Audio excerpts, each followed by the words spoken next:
I'm sure you're aware of who like Logan and Jake Paul are at this point. I know You the have to be I know the tangentially. names, but I don't know what they do, why they're known for things, if people Well, like them or don't like them, why they do. I don't know. the younger one, Logan, is in the WWE now doing wrestling.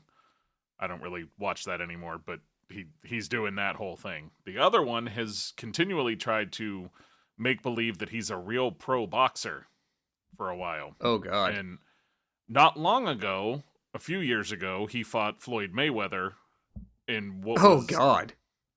it's not Floyd Mayweather. Jake Paul's a big guy, and Floyd Mayweather would beat him in rounds of boxing. But Floyd Mayweather's a featherweight who's maybe the best boxer technically there ever was, and this guy who's a YouTuber. But nonetheless, Floyd Mayweather cleaned him up pretty good, but it was clearly Floyd was paid not to make him look too bad. And he's been known to do this. There's been several other fighters that are less known to you. Like if I said Nate Diaz, you wouldn't know who he is. No. But he's a prolific MMA fighter that admitted afterwards he was paid $10 million not to knock him out. Like, they have enough money that they're able to put on these productions and shows, and they're turning Yeah. boxing into the WWE where it's not even real.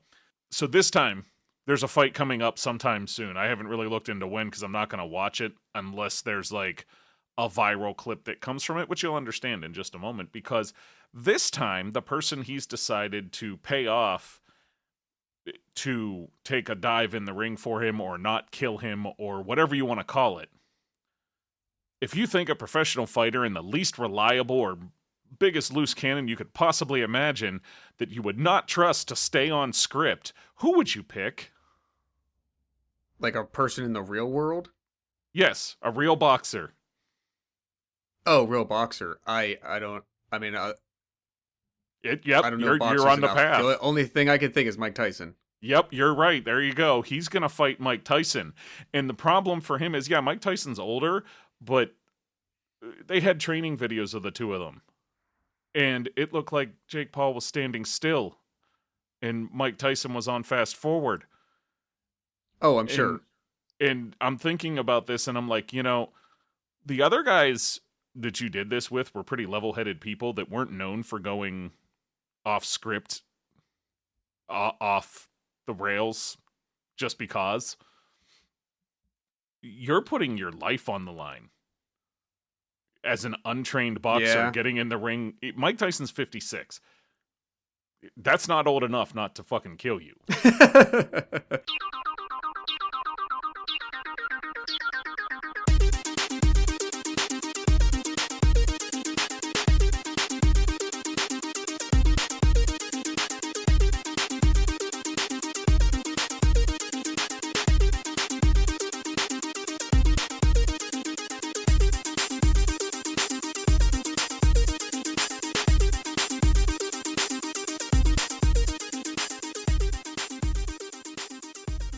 Hello, and welcome to this episode of Bry Guy and his Super Friends. I am one of your co-hosts, Josh Zorch, and I have no quippy remarks for myself or to intro my partner in crime.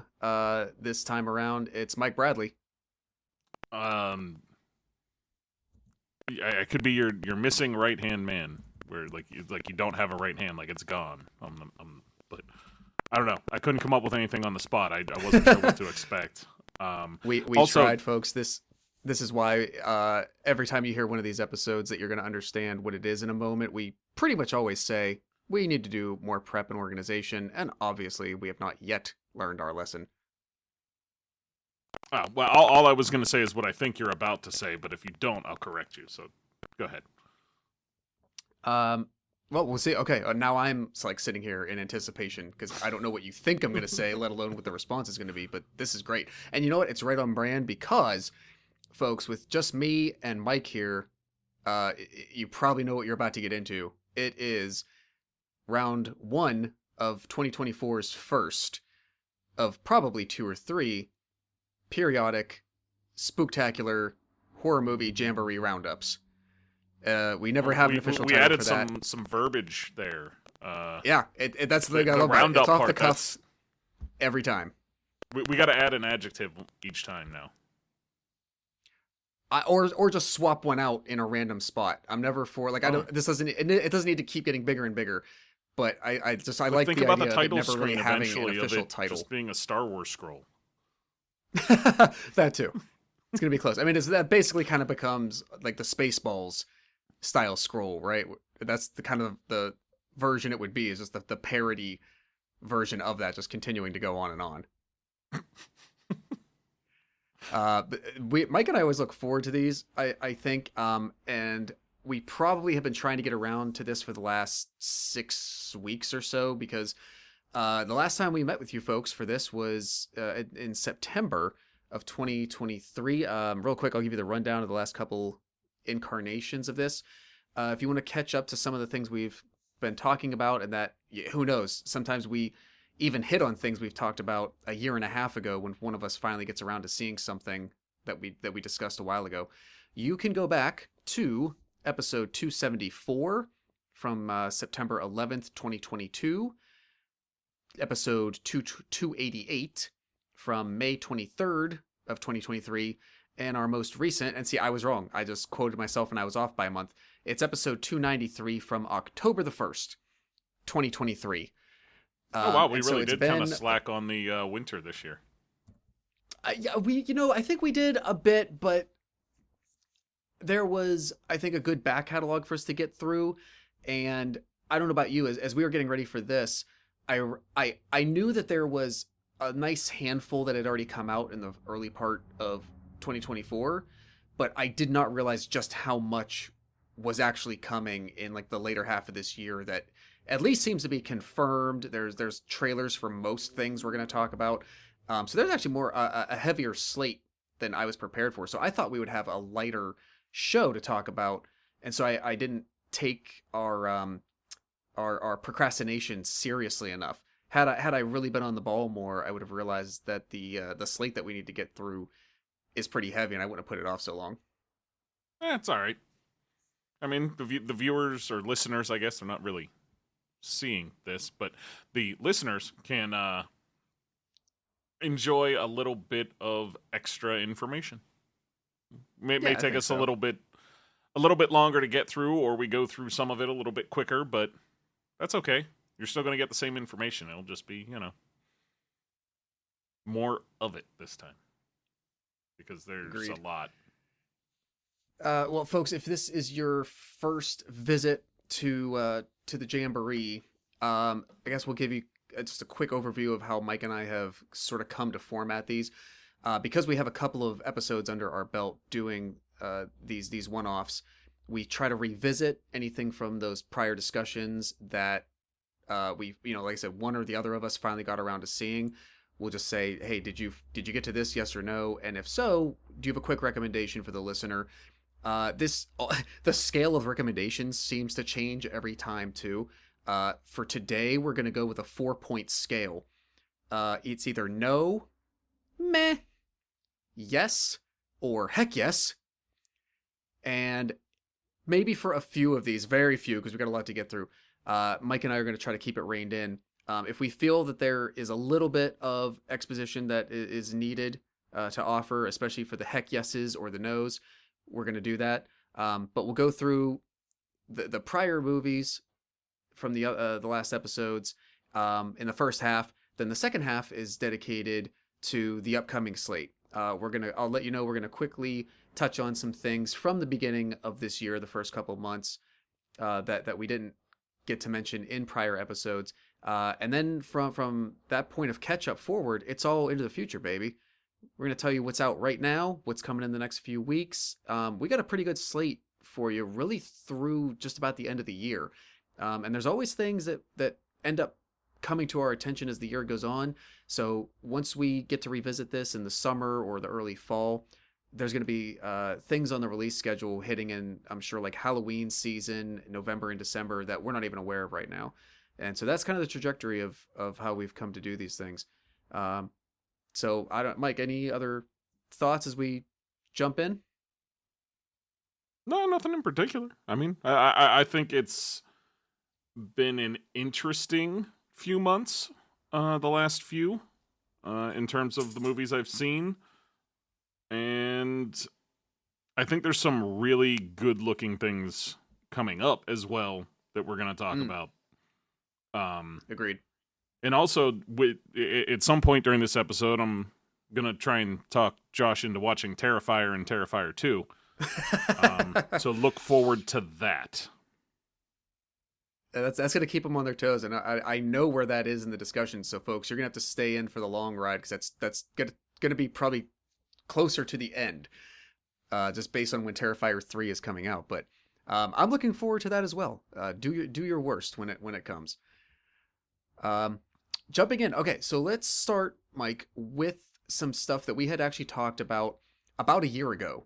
These are things that were on the episode from the spring of 2023 that we may have touched on during our fall 2023 episode, but one or the other of us hadn't seen some of them on the list, but I think we got some updates. So, again, for most of these, it's just going to be a quick update, a yes or no. Did you see it? And if so, do you recommend it on that 4-point scale? So, I'm going to start myself actually with The Boogeyman, which came out, I believe, in June of 2023. Mike, you had given this a glowing review when we discussed it in the fall. I hadn't gotten to it yet, but then it just so happened, I think 2 weeks after our discussion, I went on a little plane trip for work, and it was on the in-flight movie menu. Watched it on the plane, and I saw exactly what you meant. And so I am also giving The Boogeyman a good review. I think, Mike, would you say, if we're using today's scale, would you give The Boogeyman a yes or a heck yes? Um, I'm trying to remember it more clearly because it has been a minute. Um, I Well, would you're probably recollecting. I lean towards heck Okay. yes. I would lean towards heck yes. I remember really enjoying it. That's if you asked me what I thought your sentiments were relaying, I would have said a heck yes. I'm gonna go with a strong yes. It's not gonna get into heck yes territory, but I thought it was just as solid of a good comeback, sort of a comeback, um, mainstream horror flick. And if I remember, I think it might have been, was that PG-13? I'm thinking Hmm. off the top of my head, and I'm not going to check it as we're talking, but it might have been. And I think so. it's even harder to achieve, a really good, enjoyable tension thriller that, executes all of that well with a PG-13 rating. So we're giving a heck yes and a yes respectively to the Boogeyman from last year. If only I Um, could locate ratings quicker on IMDb. I have the IMDb page open, and I'm trying oh to yeah, I figure never out. look at them, so I have no idea where they're seated. If you come across it, Uh, let me know. I'm gonna move on though. yep, do it. The next one that we had talked about was a movie called Run Rabbit Run. Again from June of 2023. This was a Netflix film. Is this one you ever got around to? It is not. I still have not seen this. I don't think I've had Okay. Netflix this whole time. Oh, gotcha. I did watch this, and I would give it a meh. It's the type of quote like horror that relies on a lot of like unsettling tension, which is fine. That's definitely, there is a niche for that kind of thing. Um, but it doesn't normally do that much for me.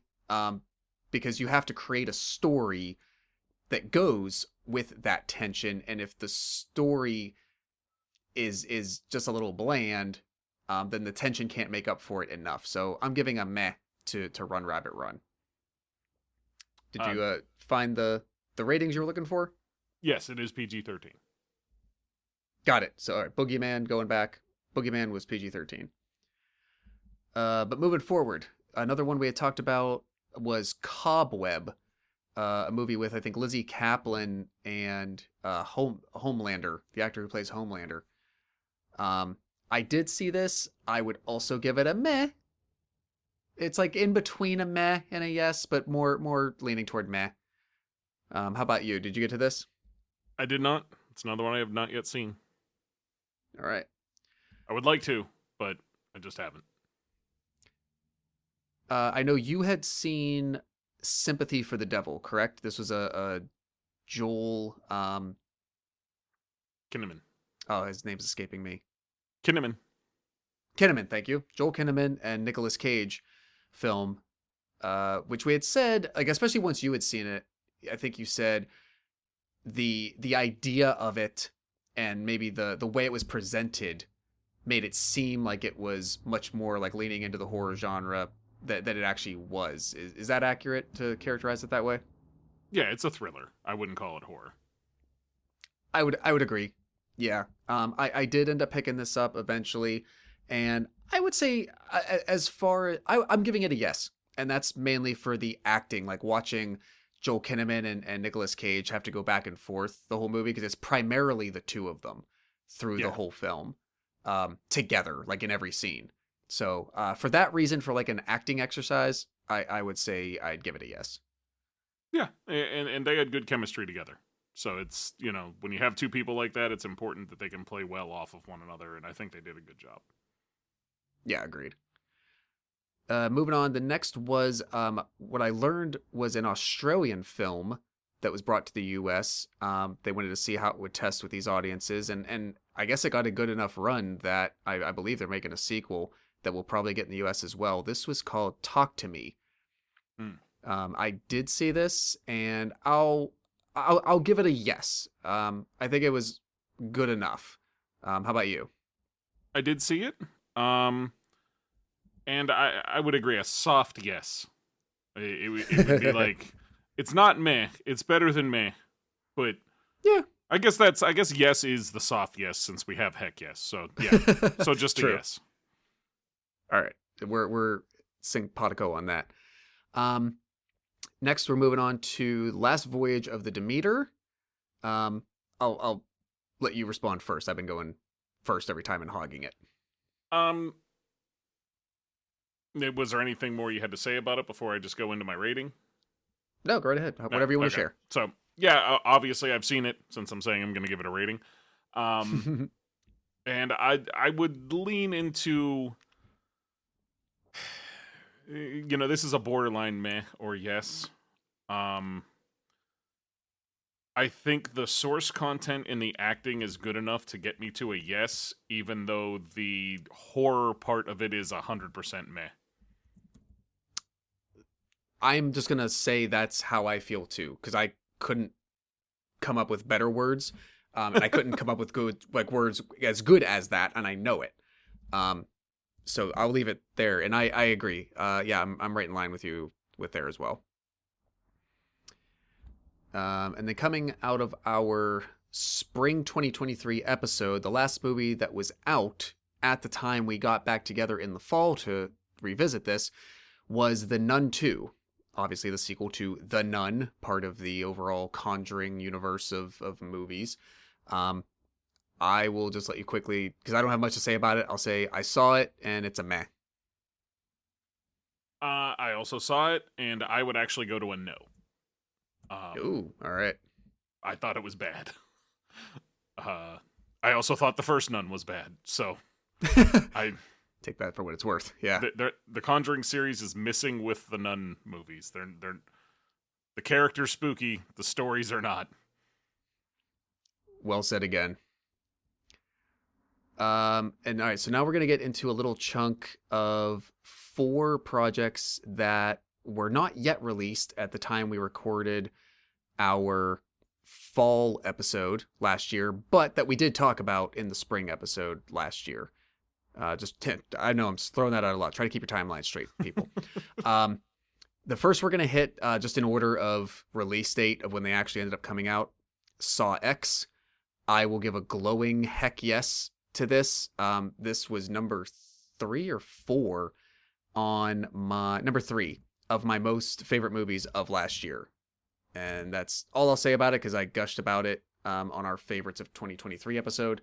But yes, it gets a very big heck yes from me. How about you?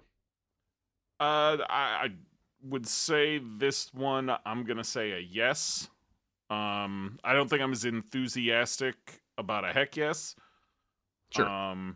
It was good. It was definitely not what we've become accustomed to in the Saw series, which is not good. Like like when you said this movie was actually good, it was a movie I did not care whether or not I ever saw Hmm. until you told me that, oh no, that's actually good. So it was a surprise to me that it wound up actually being good. So yeah, I would recommend it. Um, for sure, it's a yes. I'm glad to hear that because I think this group on the show, especially, I think we play off a lot of each other's recommendations, but also find sort of the donut holes in what we prefer. There's a lot that I'm sure that I wouldn't even give a second thought about if it weren't for the comments that I get from you, Brian, Ian, and Andy all the time. So I'm glad in this case that I could be that for you, That's and great. that you actually ended up, yes, enjoying it enough, and weren't thinking it was complete dog shit. And keep on listening. That's going to happen later this show. We talked about it already. It's going to happen again.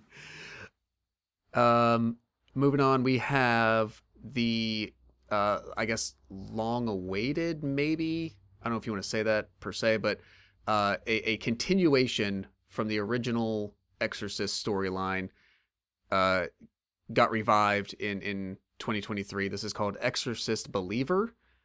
I saw it. I'll give it a yes, but only because I think it kept me intrigued enough to see what they do next. Um, I don't know if I think part of the problem is exorcism movies in general have, since the 70s, have become so oversaturated that it's hard even for a natural continuation of the original Exorcist franchise to really stand out or do anything special. But Hmm. I'll at least say yes, I saw it, and sure, give it a shot. How about you? Um, it gets a meh from me. Okay. If you're really into exorcism type movies, you could maybe bump it up to a yes. If you're not, you could maybe bump it down to a no. I fall kind of in the middle, and that's also why it's a meh. It's because I don't, I feel like some exorcism movies are better than others, and in this particular case, it didn't do anything to separate itself, which is sad for the series that this all started from. To not really be doing anything to set itself apart from the chaff, you know. Yeah, right. Like I said, I that's the thing. I don't know what more you could really do with that niche part of storytelling to make it any different at this point. Like whether it's the Exorcist brand or not. Right. But maybe someone will come along and break the mold someday. So hopefully they do. The next one I am so thrilled to talk about very quickly. So we had initially talked about the fall of the House of Usher in the fall of 2022, believe it or not. And we didn't know when it was coming because in the fall of 22, we ended up getting the Midnight, it's the Midnight, not Society. Crap, now I'm blanking. It's not Club. It All might right, have been Mike Vamp, I'm going Society. to look it up.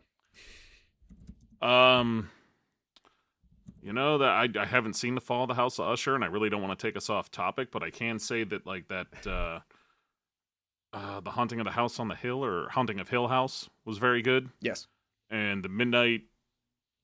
it Did is you the get it? Midnight Club. I found it. Oh, it is the Midnight Club. Okay, Yes. that was also very good. Um, and if it helps to plug you to get you to watch the Chucky series, honestly, that Okay. Midnight Club is probably among the closer things that you're going to get to the way the Chucky series goes, but with Chucky. Hmm. It's Okay. it's kids kind of banding together and dealing with trauma and things like that, and Chucky being Hmm. fucking Chucky. So Okay. Okay. See, good framing. That's the way to push the right buttons. also season 3, Chucky in the White House. Just saying, it's a thing. Is that for real? Yes. Oh God. Yeah, I mean, the child Chucky attaches himself to during the season to try and like torment it, because that's kind of Chucky's thing, is the first child, or what, I don't know, whatever you want to call them, the president's kid. yeah. So yeah, Sorry. Wow. All right. You got me closer. It's not that you've had to sell me on Chucky. It's really just been having the access. But I'll try to work it out eventually. You can probably watch it Um, on Peacock. Peacock's free with ads, and it's on Peacock. all right. All right. I'll take a look. Back to the fall of the House of Usher, where we started. Yes. So yes, Fall of House of Usher. real quick backstory. This was the last of the Netflix series that Mike Flanagan show ran and or had a heavy hand in writing, producing, directing. The aforementioned Haunting of Hill House, Haunting of Bly Manor, Midnight Club, Midnight Mass, and Usher. I had been looking forward to for a long time. It finally came out in the fall of 2023, direct to Netflix, and I loved it. I actually forgot to mention it during our favorites of 2023 because it's not technically a film. It is a series. Right. It was one of the my absolute favorite things of last year. I fucking loved that whole show. And there's not I've never gone back to watch any of those other shows because it's very much, I think, a good visceral experience the first time. But with something like a haunting show especially, you kind of get it the first time, the best time. Right? You know, everything is Yeah. explained and revealed, and the jump scares or the misdirections. Fall of House of Usher is just storytelling. Midnight Club is sort of in the same vein, I'll say. And so you could go back and just watch Fall of House of Usher a lot, and I'm probably going to do that again soon now that I'm thinking about it. I loved it that much. Well, I mean, whenever the time comes that I hop into Netflix again, I will certainly check it out. Yeah, please do. Please do. Keep it in mind, and we'll get you there. I'm assuming, based on a comment you made a minute ago, that our next entry is one that you have particularly strong feelings about, but I could have been reading the room wrong. So the next on the list is Five Nights at Freddy's, which I will say I saw, and my recommendation is no, and I will leave it at that. Mike, the floor is yours. Oh, that my recommendations no as well. Don't see this movie. Its high ratings are bullshit. You know, like you have a good sampling here between myself and Josh because Josh has never played a moment of the video game, and I have played them all from start to finish, and I understand as a fan of the games and all that what they were going for and all this. And you know what? I don't give a shit about Josh Hutcherson's story in this movie at all. It's pointless. It was so just dumb. The story they wanted to tell. The games have a really crazy backstory and lore to all the characters and everything, which would take too long to get in here. And the thing that made the games popular is their ability to effectively hit you with jump scares constantly. And the way the game does it, I know you never played it. I can lay it out for you in 2 seconds. Okay. You are Josh Hutcherson's character. You are the night security guard at Freddy's. Okay. What you see happening, yes, they're coming alive and walking around and all that. And you have one room at your disposal with doors that can close, cameras to monitor the place, microphones, things in the vents, ductwork and stuff like that, cameras in there. And basically you can see them all moving around if you do all this, and at any point during the night they can attack you and kill you. And it's a big jump scare moment when they do it. And the movie, it's like, and it's just constant tension because if you're not doing the right thing at the right time, they could get you at any moment. Your goal is to make it to 6 a.m. Yeah. 5 nights in a row. That's why it's Five Nights at Freddy's. It gets increasingly difficult as you go through. And this movie wanted me to care about Josh Hutcherson's feelings. Listen, I don't. At least not the way that character was presented. And it didn't focus on where were the jump scares. That was what made Five Nights such a damn fun game to play, is all the jump scares. because it was just one after the other. There's good horror games that you can make a nice solid story out of. I did not give a flying fuck about the story of Five Nights at Freddy's for the most part. As a game or as a show, this is a fun little interaction with, Chuck E. Cheese come to life to fucking kill you. And I don't need a deeper story than that. With how ridiculous the content is, you know what? Just watch Willy's Wonderland. They did it better. Nicolas Cage did it way better. Well, glad you didn't hold back. Yeah, sorry. It was so bad it just pissed me off. And then it getting praise on top of it also pissed me off because it did not deserve the praise. Ooh, harsh. But honest. That's what we're here for. Yeah. So that concludes some of the movies that we previously talked about up through our last discussion. We had discussed a couple of projects that we either didn't have official release dates for, or they got majorly delayed. And so I'm just going to riff those off real quick just so you have a general continuity from things that we have previously said. So the following three are ones that we're going to talk about later because we do now have trailers, release dates, etc. And that is The Strangers Chapter 1, a movie called Cuckoo, and the other one is Maxine.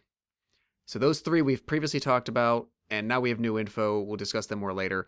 The other three, we just have the fact we're just told that they're in post-production, or they are given a general 2024 release date. Whereas, last year they had a general 2023 release date, and that didn't happen either. So, as we do new episodes coming in the year, again, later in the summer or the fall, we'll try to give you updates on these other ones, which are They Listen, a remake of Stephen King's Salem's Lot, and a movie called Shelby Oaks. So hopefully next time we get together, we'll have more info on those three. Lastly, before we move to brand new projects, we have about half a dozen or so that were part of our fall 2023 episode that weren't out at the time, but we now had a chance to see them, and we'll see what Mike and I thought of them and if we got around to them. So let's tick these off quickly. A movie called It Lives Inside was released in late September of 2023. This was generally, think of it as spiritual, supernatural, religious, possession type of things, but under the umbrella of more of a Hindi culture, as opposed to and in Indian American culture, as opposed to just Christianity like we get so much in America. So I saw this, I dug it. It made my honorable mentions for 2023, so I'll give it a yes on that. Mike, did you get to this one? I did not. Okay. Not quite yet. All right. Okay, so I'll do this one quickly. I did see Pet Sematary Bloodlines. I remember when we talked about this, you sort of had a "this is dumb, it shouldn't exist, I'm never going to watch it" attitude. That's what I recall, at least. Same attitude I have right now? No. That's fair. I'll give it a meh. It wasn't nearly as bad as it could have been and that I thought it was going to be. But again, I think with that idea, same thing that we talked about with possession movies, it just, there's not really much more you can do with it to justify continuing to make, write new stories about it, at least from a cinematic sense. So we'll just let that lie as it goes. If you want to find that, it is, I believe, on Paramount Plus. I found it through my library system. So find it if you can, if you want to give it a shot. The next one, one, I buried my G.I. Joe out at the burial ground out there. It didn't come back to life. 0 out of 10. It's a lie. I tried it for They're lying myself. to you It in didn't this work. movie. I think the next one we'll both have favorable feelings on. This was an Amazon Prime original movie called Totally Killer. And I believe we both talked about this during our favorites of 2023. Mike, you did see this, right? Yes. Yes.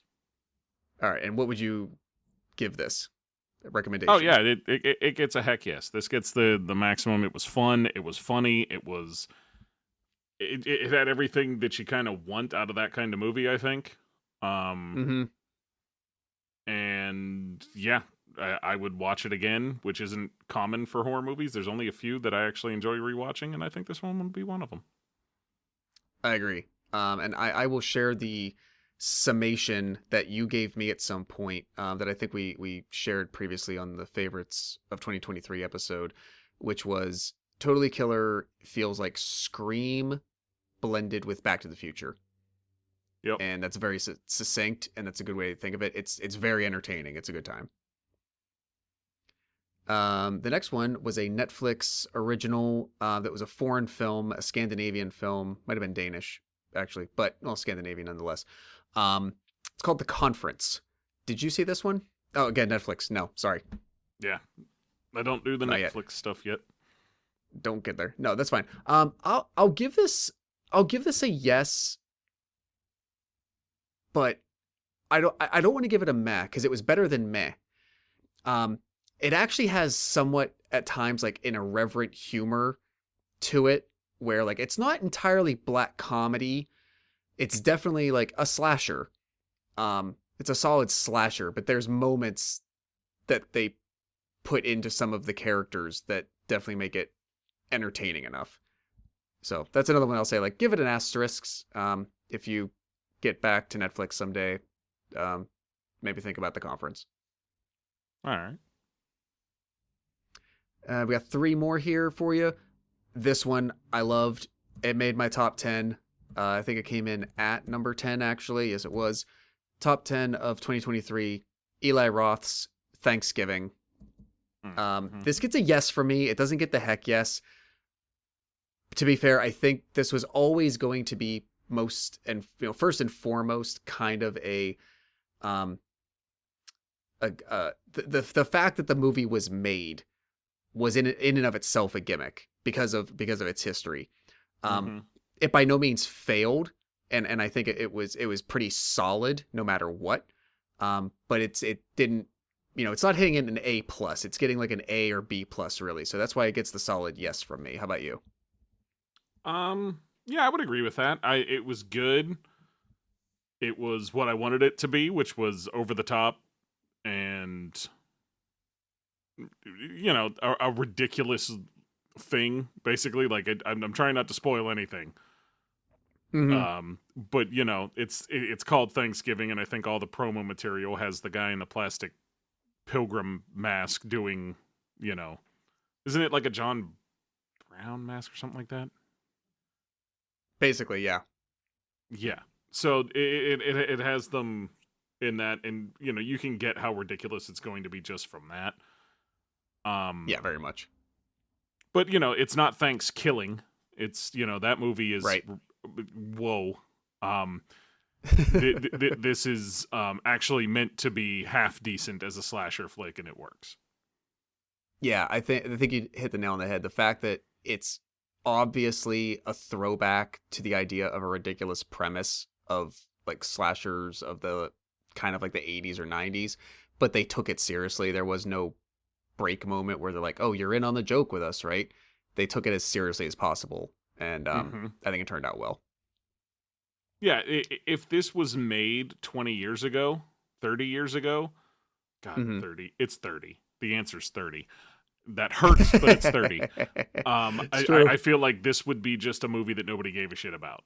But because they're making it now as kind of a, what's the word I'm looking for? Commentary on those kind of films as well, I think it plays a lot better. I agree. And there's actually a tease for the second half of the show. The first film we're going to talk about kind of made me feel like it was exactly trying to go in that vein as well. But listeners, you're going to have to stay tuned to find out what that is. We're almost done with this section. We get finally into movies released in 2024 this year. We started early with a movie called Night Swim. Mike, have you been to the movies for this one? I don't know if any of these are going to be out on like rentals or video yet. This one we actually just watched about 2-3 days ago. It just hit Oh, okay. Peacock just recently. Oh, okay. This would get a no from me. Oh, okay. Wyatt Russell's better than this. Hmm. Okay. I feel like if you take him out, oof, it gets so much worse. If you There's like he not seems much out left. of. Well, I mean, like if you put just a lesser actor in that role, Yeah. The glaring problems in the story that I had and the special effects as well. Oof. It was one thing. Like I guess there was a moment watching Night Swim where I said, "Boy, oh, what they're trying to scare me with looks fucking silly." And Okay. I'm not trying to spoil that for anyone at this point, but there is a moment that I'm like, okay, I kind of laughed at the thing they popped up on the screen, and I was like, that's not gonna, that just spoiled it all. And from that point on, I was like, maybe I'll give it a meh, because you know what, it does build good suspense, and if it was not for the poor special effects, Uh-huh. I think it would have worked better. So if the special effects were better, it would have been a solid meh. But now it's like, it's a soft meh. Yeah, it's a soft meh. That's a good Fair way enough. to put it. I kind of landed in the same place. Yeah, I wouldn't directly say no, don't waste your time, but yeah, there's better options available. And then lastly, Can I say before we one move other on, thing about that, oh, actually? go ahead. Yes, please. The short that movie is based upon, just watch that. The short is 10 times better than the movie. I never went back to do that. You had mentioned that when we talked about this on that Fall 23 episode, and I never did that. But now that you reminded me, I'm going to put it on my list. Yeah, I mean, it's like 11 minutes. I'm sure you can find the time. Oh, absolutely. It is an absolute short, so. Perfect for me. The last one we have to talk about is a movie called Imaginary, not to be confused with the John Krasinski family-friendly movie IF, Imaginary Friends, that is about to come out. This movie came out in early March of 2024, and it is on the scary movie, thriller, horror-ish spectrum, no doubt. I did see this. I will give it a yes. It's a softer yes.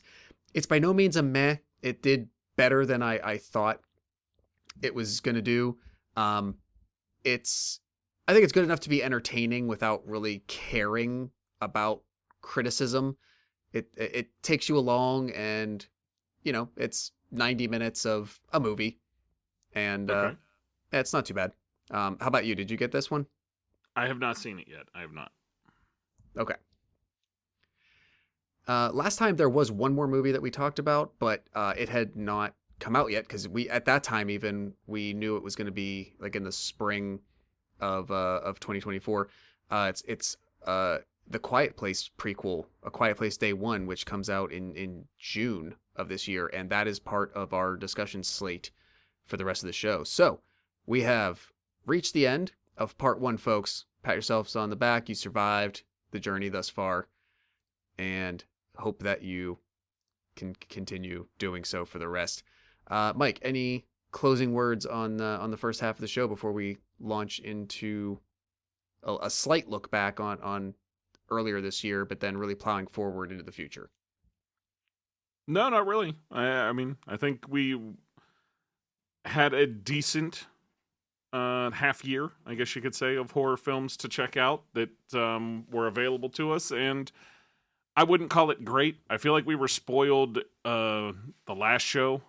It was either the last show or the one before when we talked about it, and it was like, man, there was a lot of really good stuff. This time I feel like there was a couple things at the top that were pretty darn good and some real stinkers as well. So, you know. It was more evenly split, just like polarized, rather. Gotcha. Well, hopefully a lot of things we're going to get into for the next hour to an hour and a half will raise those spirits and bring the bar up. We're going to dive right in. I'm not going to waste any time. The movie that I was alluding to during the Thanksgiving discussion came out on January 19th of 2024. It is called Founders Day. And the trailer for this really seems to follow along, in my eyes, the formula from Thanksgiving and from Valentine and My Bloody Valentine and Happy Death Day, which is, here's a premise that we form something around. There's a killer getting to people. He's got a costume or some kind of distinguishable mask. In this case, it's thematic, again, in the way that Thanksgiving was with the Pilgrim. I rewatched the trailer. This is one I did not get to while it was in theaters. And it still looks a little intriguing about what they'll do with it. But I don't know, Mike, did you have any thoughts on it? I can just, mostly what I did for this is just like compile, writers, directors, if there's any actors of note that anyone would recognize. But, and any thoughts on what you saw so far from Founders Day? Is any of the team that was in on Thanksgiving working on this, or is this just? I mean, I didn't look really deep into that sort of idea, but nobody that like immediately stood out. Like, that's what I mean. None of the writers, big names, none of the anything like that. Now, yeah. So it feels to me like exploitation of a successful formula kind of thing. Like they knew what was coming with Thanksgiving, and they figured, oh, we can make a play on that. So let's just start making it, and then if their movie works and becomes popular, then ours will do so to a lesser extent. Horror movies have been doing this for a long time. It's been a common thing for as long as we can remember. If you've ever heard of the movie called Hatchet, you'll know exactly what I'm talking about. Fucking love Hatchet. It's not bad. And that's why I would still give this a go. Is because Hatchet is Hatchet as good as Friday the 13th? No. But it is good still. Like, it still, holds up. Now, when you get to Hatchet 3 and it starts to get really weird, I don't know then. But when we're just talking about that kind of thing, I don't mind them doing it. But I don't know that they're going to hit any unique notes for me that Thanksgiving already didn't. So. Yeah, that's a good point.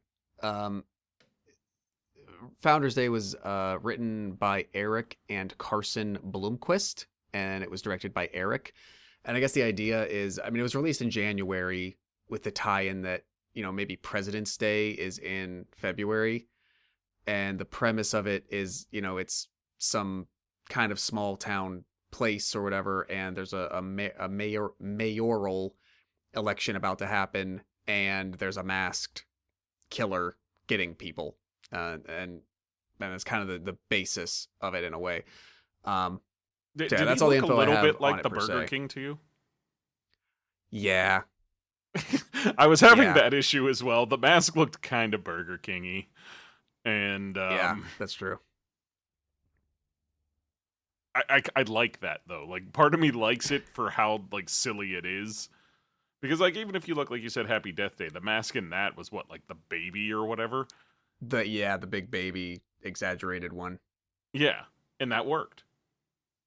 So agreed. I'm game for this. We'll see. Yeah, we're gonna keep our eyes on it. We don't know when it'll hit, like Redbox or streaming somewhere, but we're gonna try to keep our eye on it. I will also let you know it's ahead of time. As I was putting this together, like 2/3 of these projects were either like co-written, directed by multiple people, who are like, project teams. That seems to be a thing that's coming back to normalcy. Or it also seems to be either like husband and husbands, brothers. For instance, like Founders Day, I said, it's Eric and Carson Blomquist wrote it. Eric of that team directed it. Moving into the next one, which is Late Night with the Devil, it was written and it was co-written and co-directed by Colin and Cameron Carnes. And I'm only going to say that once because it's way too many hard C expressions. But this came out in on March 22nd, and I had my eye on this for a little bit, but I unfortunately didn't get to it in theaters. I don't think it, it didn't blow up the box office, so it didn't stay in theaters very long. But I think this was actually like a Shudder original, maybe, that got some theater play. I was hooked from the minute I was, even though I didn't get there, I was a quote, I was a proverbial ticket sold because it stars my guy, Dave Dastmalchian. And just the trailer looks so unsettling to me and so different. The basic premise that they release is that a live television broadcast in 1977 goes horribly wrong, unleashing evil into the nation's living rooms. That's an interesting idea to me, like that golden era of talk show times and a lot of the lesser known but competing late night shows or things that tried to be around as there wasn't much television variety or option available, but I was really looking forward to this one. I'm sad I didn't get to it in theaters, but I will definitely get to this before the end of the year. How about you? What did you think? This looks like it's going to be a lot of fun. That's weird to say about this kind of movie because once you watch the trailer, you realize it looks like it's going to be kind of fucked up too. Yeah. But it looks like it's going to be a lot of fun. It looks like I like period piece horror things like this where you're taking this snippet of our nation's history in the way that television was during that time, and we're getting to experience it with a major twist. And I love that kind of thing. So I'm definitely in. I may see if it's on Shudder to watch this weekend. I don't know, honestly, but I know you usually get a yearly free trial of Shudder, so I may look into that.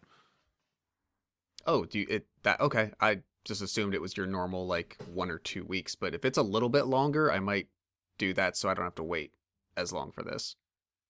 There's so much on. I've wanted to add Shudder for so long, but I know that it's just going to be access to so much more content that's going to overwhelm me, and I'll just think there's so much more that now I have to try to incorporate into seeing that I can't, and so it'll just be another thing to pay for that I'm just not getting anything out of. That's why I don't have any of those other things like Netflix down. I just subscribe to one at a time. So yeah. Next up for me is definitely Disney to catch up on that stuff, and then probably Netflix after that, and then just back to Max all the time. Yeah, that's a good idea. But yeah, Late Night with the Devil will definitely be high on our to get to lists, I think, this year. I also like the idea that from the trailer, it also looks like it was shot in a way that looked like it tried to emulate that era's picture quality. Mm-hmm. And it it tried to make it look like a 1977 broadcast. But it also had these cuts to other scenes that look very unsettling, and you're like, oh, how are they going to move from this TV studio to that scene? What is that going to do? So I'm definitely curious, but we don't have to linger. We've gushed about Dastmalchian enough. I was looking forward to The First Omen quite a bit. I've actually only ever seen the original Omen once, and the trailer for this really had me hooked in a way. It probably didn't hurt that I saw this trailer 8 times in, I don't know, a month, because we went to the movies a bunch and it played in front of everything. But yeah, I know it's still out. I don't know if we'll get to it in time, but it originally released on April the 5th. Quickly, the stats. It was written by Tim Smith, Keith Thomas, and Arkasha Stevenson, with Stevenson directing. Stevenson did an episode of Legion, the FX show loosely based on X-Men. Legion is one of the most effed up and fascinating shows I've ever seen produced. Not necessarily for the story, because at some point I don't understand what the story is anymore, but it's one of the most interesting experimentations in TV making, definitely of the last 25 years. So if you can ever get through Legion, try it out. Stevenson was also involved in an episode of a Netflix show called Brand New Cherry Flavor, which I think is 2 or 3 years old, that I did not know about, but I have since added to my list when I learned about it. Tim Smith, one of the co-writers, was the director of the 2022 Firestarter remake that I think unfortunately nobody saw. But, they're at least coming from some kind of background in the genre, I think. Real quick info on the Omen franchise. This movie, The First Omen, as you can probably tell from the title, acts as a prequel to all the other movies in the franchise. There were initially 4 in the franchise from 1976 through 1991, which was The Omen 4, The Awakening. There was a 2006 remake of the original starring Julia Stiles and Liev Schreiber, I believe. But that's where the Omen sits, and really the place that it has in the chronology. What did you think? Did you guys get to this one? Or did you have any interest in it? I have never particularly cared for the Omen movies, any of them. Okay. I've had a similar feeling to what you're feeling with this one. When the Julia Stiles one came around, I remember being very much seeing the trailers and being like, oh man, this could be really cool to see, like an updated version of the Omen. Okay. And then watching it and being utterly disappointed. Okay. In what I was seeing. So this time around, I have that kind of "you're not going to get me this time" kind of armor up on this one. Fair. So yeah, I mean, like, will I watch it eventually? Yeah, I mean, I'll have nothing else to watch at some point, and it'll turn up, and I'll be like, all right, yeah, let's sit through this one and see how it goes. Yeah, that's a good philosophy. That's fair. I think if I can find time to get there before this leaves theaters, I'm going to try to do it. But if not, I'll just try to tick it off the calendar by the end of the year. Anything else to say, or we can move on to the next? Move them on. Let's go. What's Great. next? The train moves. All right, so the next one is the last movie that is already out in theaters that we're going to talk about. This is Abigail, which just released a couple of days ago, based on the date we're recording this. It released on April 19th, 2024. It was co-written by Stephen Shields and Guy Busick, who are frequent collaborators with each other, as well as the directors of this film, who are Matt Bettinelli-Olpin and Tyler Gillett. Those names might sound familiar to you because Mike and I gush about Ready or Not, I think, previously. I know I do. I really love that movie. I think I've heard they're finally making a sequel, which I on the one hand, if they never did, it's fine, because Ready or Not, it sits so well on its own. But I think there is something they could... What's that?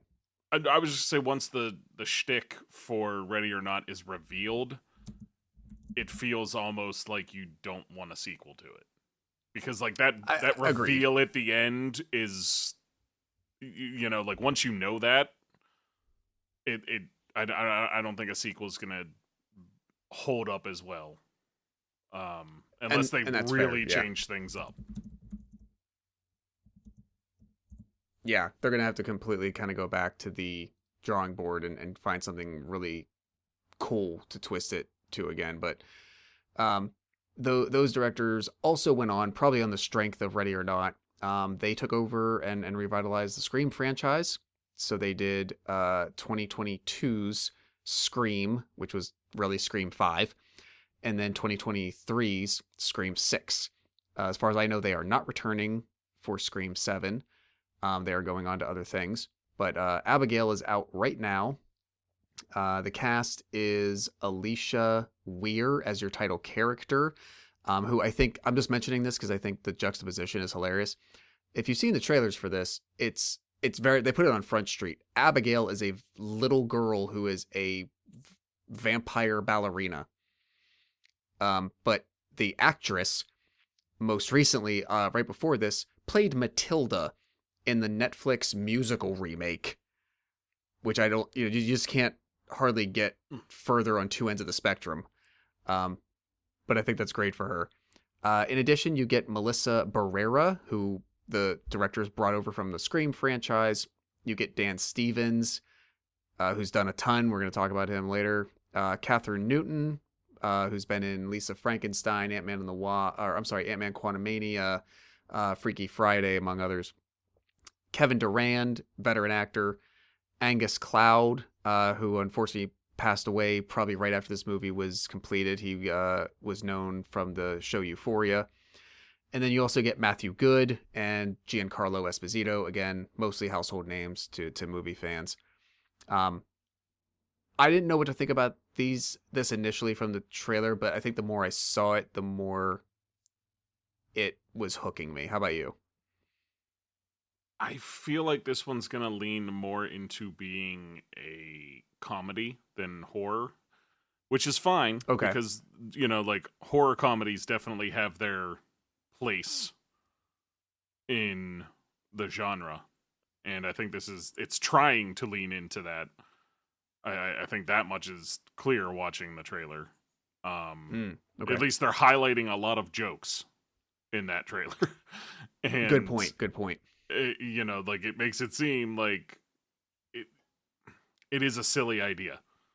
A little girl ballerina vampire trapped in a house with all these kidnappers, hitmen, I don't know, whatever you want to call them, people trying to get a bounty.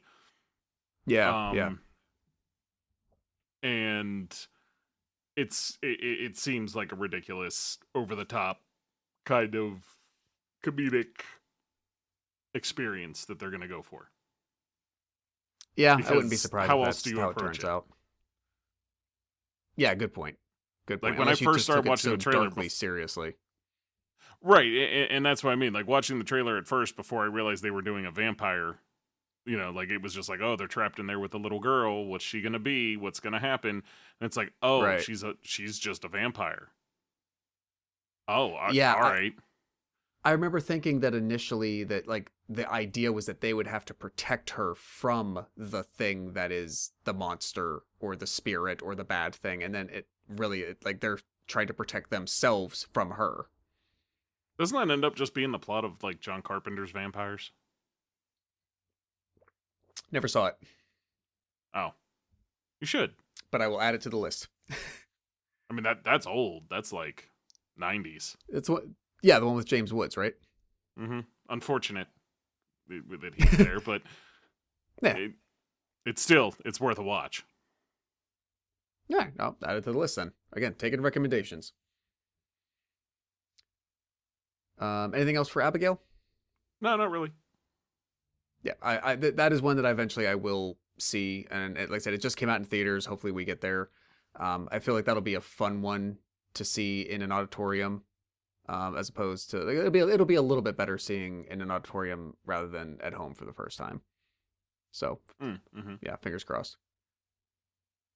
All right, moving on. So then, soon after this episode gets in your ears, you will have Tarot coming to theaters.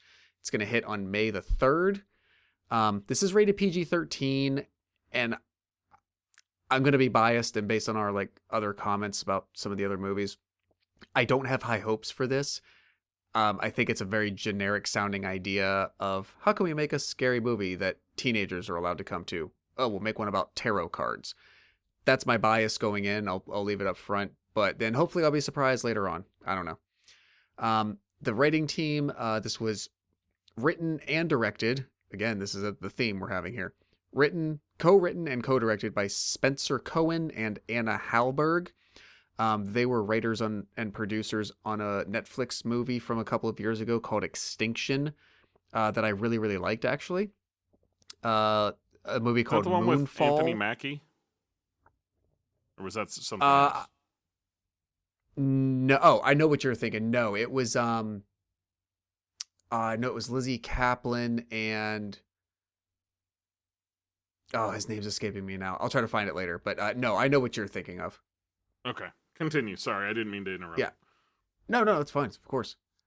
They were also part of Moonfall, which I believe was, is that a Roland Emmerich? His most recent, I think, from, like, late 2022. And Expendables 4. I haven't watched They that. they were writers and producers on Expendables 4. But this is now their directorial debut for both of them. There were not many folks that I had familiar faces of to pull out of here, but two of note, well, three of note.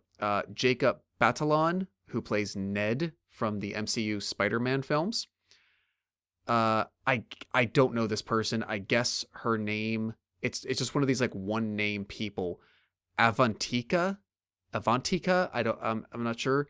But she was just in the Mean Girls remake, playing Karen, which she did okay. I actually feel like they underutilized that character in a lot of ways. But she's going to be in Tarot, as well as an older actress named Olwyn Fowier. I'm sure there's like accents on every one of the vowels in her name.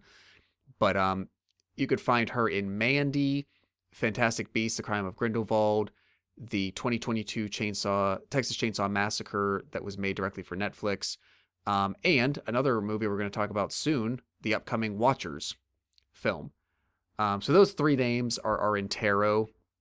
Admittedly, the trailer for me looked intriguing enough. I'm like, okay, let's see what they can do with this. How about you? Is this in your wheelhouse at all? So you felt like it was a generic idea. I personally love the idea. Okay.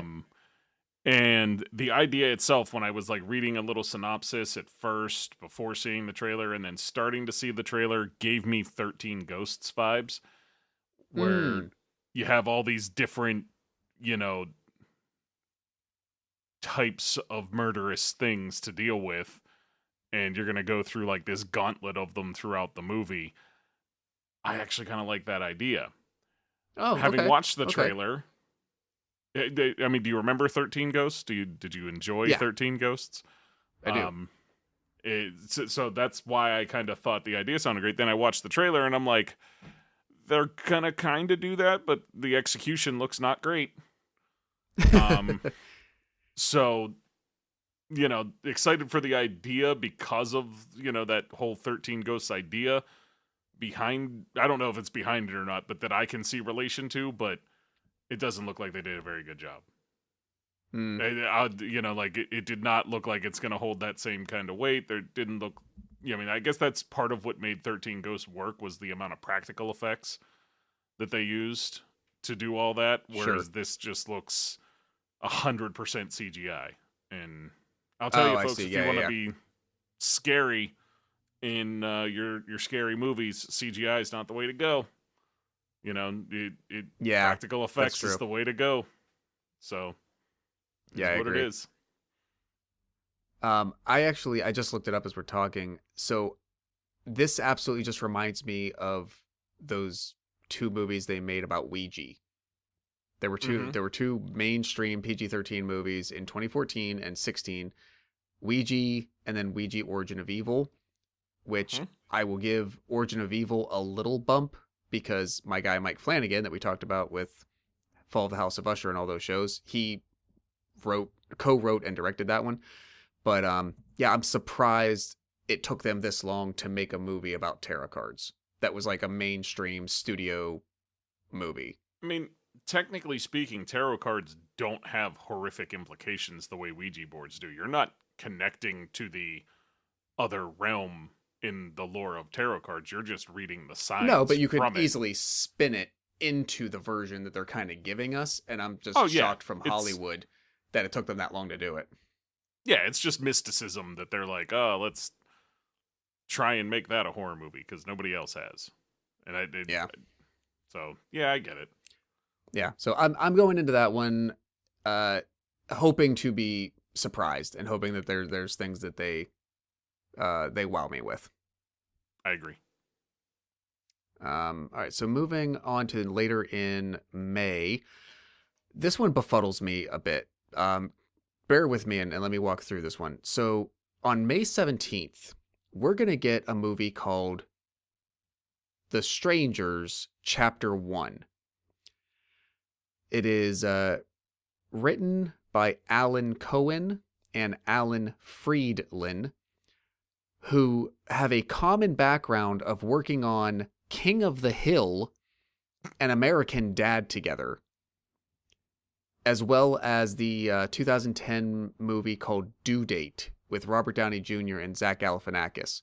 Very much Sounds a comedy. like good comedy too. I feel like they have Yeah, pretty good track record there of comedy in that genre, correct? Yeah.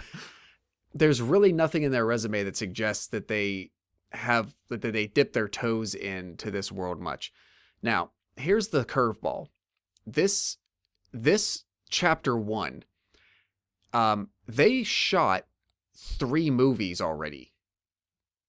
They shot a trilogy back to back. And apparently they finished principal filming in late 2022.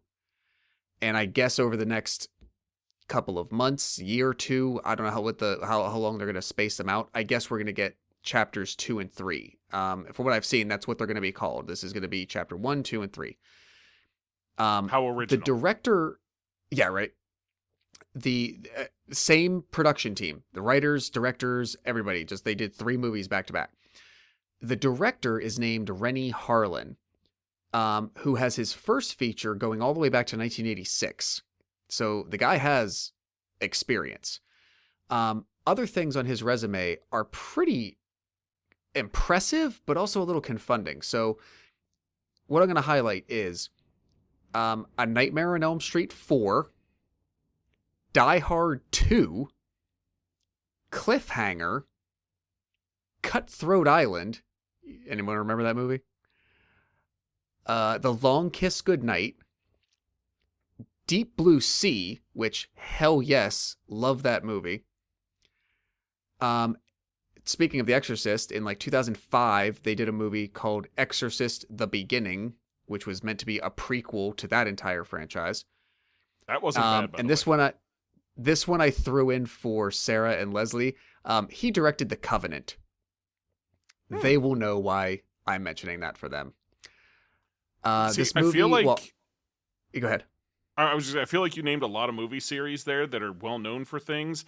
It sounds like he directed the worst Nightmare on Elm Street, the worst Die Hard. That's where you started.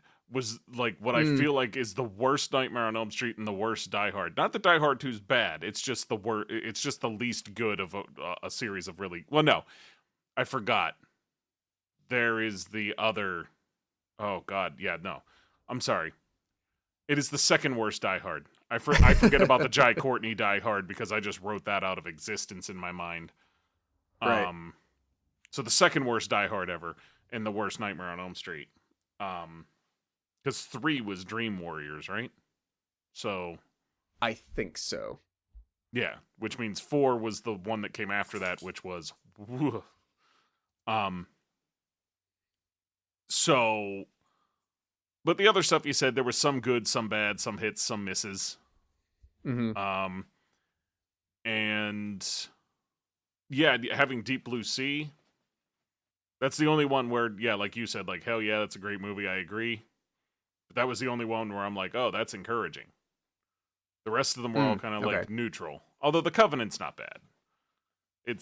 I've actually never seen that, and maybe I'll have to sit down and watch that with Sarah and Leslie sometime.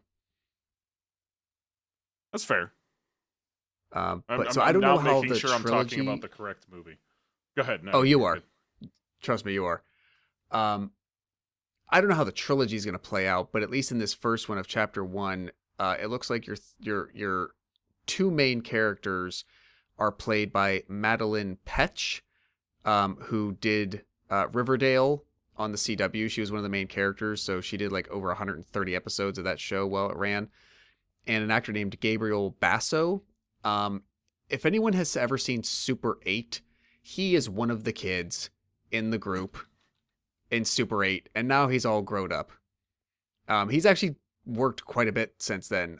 Most recently, there was a movie called Hillbilly Elegy that got like awards for certain things that got notoriety. And then he's on a show called The Night Agent right now that I know has gotten some buzz for a while.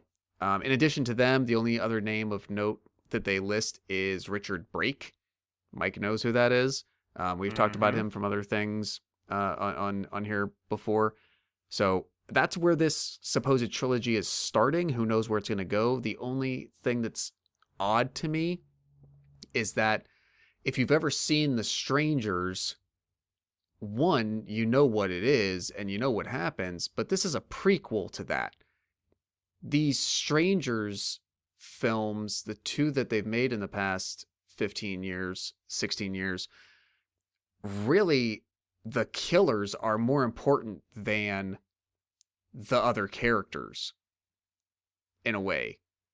And given that, I guess it's weird to me to make like an origin seeming story for the Strangers, because you at least know what's not going to happen throughout it. And so I don't know how they're going to surprise me or do anything interesting. But that's where I'm coming from. What do you think? First and foremost, I'd like to propose that we now recognize Richard Brake as this generation's Lance Henriksen. Just wanted to put that out there. I like that. Yes, I agree. And I will say that with The Strangers, I'll be real, that like the sequel, the Prey at Night thing, even though they used like the same masks and all that, it didn't even, it felt like it didn't matter who they were. You know what I mean? Like, it did not matter. It could be a standalone movie that could just be different people in the mask this time. And that's actually the way I looked at it and made the movie better for me, is it's like these strangers aren't actually any particular people. And I thought that's where they were going to take the series, is this isn't a particular group of people that is going around and doing all this. This is just stories about this happening in different ways. Like happening to different people. It's not necessarily a continuation or coexisting. That's the way I thought of it before. Now they want to set it up where these are like serial slashers, like it's a slasher series. Yeah. Or at least they're making it clear that that's what they're going for. And to me, that sets up and says, I'm not as into that idea. Because, you know, like the idea of it being isolated incidents that are completely unrelated to each other, I think makes it creepier, scarier, worse, however you want to look at it. Yeah, I like that. So I was kind of let down to hear that they're going that route, but it's still a concept that can work. Yeah. And I'm not sure, like, since they already made 3 movies, I don't know if the other 2 are going to fall somewhere else in the timeline, if they're establishing continuity, or if they're all prequels. Again, in which case you eventually know where it leads to from the original movie, and nothing is surprising. And like there's something I want to say about describing these movies, but I think it's too much of a giveaway. Not a spoiler per se, but it's too much of a giveaway. That's fair. That I'm just having a hard time holding it back. But I guess an easy way I could explain the series from my own perspective. Well, you can think of a way to say it without saying it, and see what you come up with. Yeah. It is the first movie. I watched it and I said, this movie sucked.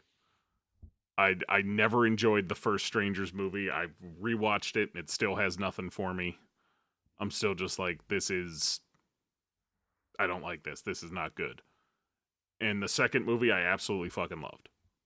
Like Strangers Prey at Night, loved it. They nailed it with that movie. I may have talked about it before, I may not have, but I just always think back to the one scene of the man trying to get away in the pool, and the way that was shot and filmed so perfectly for you to realize, he's fucked. Like they made it seem like he's gonna get away, and then you see how fast the killer is closing on him, and you're like, oh well, damn. And you realize it's so long before the character that is trying to run away realizes it.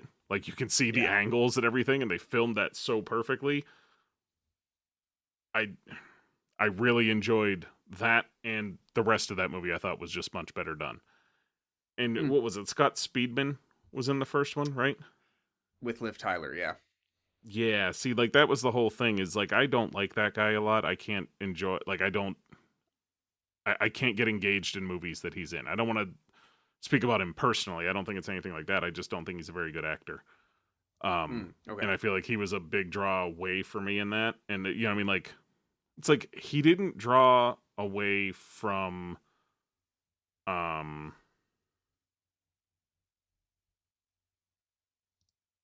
oh, what are those movies called? Why am I blanking? Underworld? Yes, Underworld. He did not ruin that. That would have been really tough. That, like, it was like the first and second Underworld that he was in, right? He Yeah. wasn't in any of the others. Correct. Yeah. So he didn't really ruin them, but I felt like, man, if they had gotten somebody better, what could that have been? Gotcha. I don't know. Maybe that's just my bias against that guy. I don't know. But for some reason, he doesn't work for me. In the first Strangers movie, he definitely didn't work for me. So, you know, with this one, going back to what seems more of a vibe that the first one had, with some slight changes, I don't know. I got more of a Strangers 1 vibe from the trailer than a Prey at Night, and that concerns me. I see. Gotcha. Did you find out a way to say it that I ramble enough? No, because I concluded that what I would say is just too much of a spoiler about it would take away the entire point of watching the movie. Yeah, okay, then don't. Yeah, I wouldn't say that one then. I kind of get what you're leaning at, and I'm like, yeah, no, that, yeah. Yeah, I'm gonna hold it in. So in order to do that, we'll just move on. Moving on. All right. We get to almost a similar sounding title right after that. So in mid-June, we mentioned The Watchers a couple of minutes ago because of one of the actresses in it. This is going to come out on June the 14th. It is based on a novel by A.M. Shine, and it is adapted for the screen and directed by Ishana Shyamalan, who, if that sounds familiar, she is the daughter of M. Night Shyamalan. Ishana has writing, producer, and director credits on a show called Servants that ran on Apple TV from 2019 to 2023, but this will be her feature debut. And this is another one that I've seen the trailer every single time I've gone to the movies. Like, no matter what I've seen the last 2 months, I've seen the Watchers trailer like 8 times. It stars Dakota Fanning, the actress that I mentioned previously, named Olwen Foyer. Again, that's horribly wrong. She's also in Tarot. As well as Georgina Campbell, who was in Barbarian, that I think Mike and I both really liked. Mm-hmm. So those are your 3 names of note that I was able to pull out that you might have a reference for or recognize. Mike, have you seen this trailer prior to this assignment? And if so, I mean, just like, what do you think about it from the beginning? I think it does a good job of like not giving a lot of away. And I guess like if there's further trailers they put out, I think they would serve well not to really reveal much, because I think the gimmick that they have going of like, well, what the hell is going on with these people locked in a glass house almost in the middle of the woods? Who's watching them? Who are the Watchers? Are they the Watchers? Are they being watched by the Watchers? I have so many questions that's what's keeping me intrigued. But what do you think? I would say that I think much like many of like M. Night Shyamalan's productions, this seems like a very cool idea. It's a very unique and different kind of thing that, you know, I feel like I haven't seen anybody do before, and I feel like the twist will ruin it for me. That's my biggest concern anytime there's an M. Night Shyamalan movie, is because sometimes the twists that he throws out there are absolute home runs, and other times they ruin the whole damn movie. You know, and I feel like he's about 50-50 on that, of which way it goes. Yeah. And you know, so how I'm guessing this is his daughter, you said? Yes. Yeah. So how she handles it and what she does. Does she let dad write the story and it's just his thing, or is she, I mean, this is really our chance to see how independent from his style she's going to be. That's what Sure. I'm hoping to see, is that, have your own style. Don't just do what your dad does. Because, yeah, I know people are going to expect that, but maybe you can be so direct about something instead of so many twists. So you can do the opposite of what he does in the biggest twist ever. Instead of twist, Yeah, there is no twist kind of thing. Like, it's just, I'm hoping that I'm hoping it doesn't even play out in that kind of structure. Um, I don't need to see 90 minutes of unanswered questions with tension with the characters and their environment and their interactions, only to then be told why they're there, by who, etc. in the last 10 minutes. Um, yeah, that and half the supposedly answer is always gels the the whole government. thing. Well, that's kind of frequent. Um, so I can tell from the setup with the trailers that you probably need maybe the whole first act, right? If you don't have any scenes that um if it's not linear where you show the people being abducted and put there, you just open with the fact that they're there. Mm-hmm. Then okay, give me like 25 to 30 minutes of the build up, the tension, the building of questions and whatnot, but then kick in the plot. What is the point? What is the actual problem to be solved? Who are the antagonists? What are the protagonists trying to do? Um, So how are don't they make an M. Night trying to, Shyamalan movie, is what you're saying.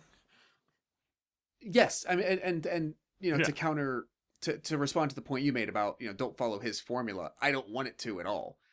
I don't necessarily need that out of this. No, You definitely can not. structure a movie differently. It doesn't have to be right, like give me just the last couple of minutes gives me information which is supposedly gels everything together and reveals the answers and whatnot. Just make a movie. Yeah.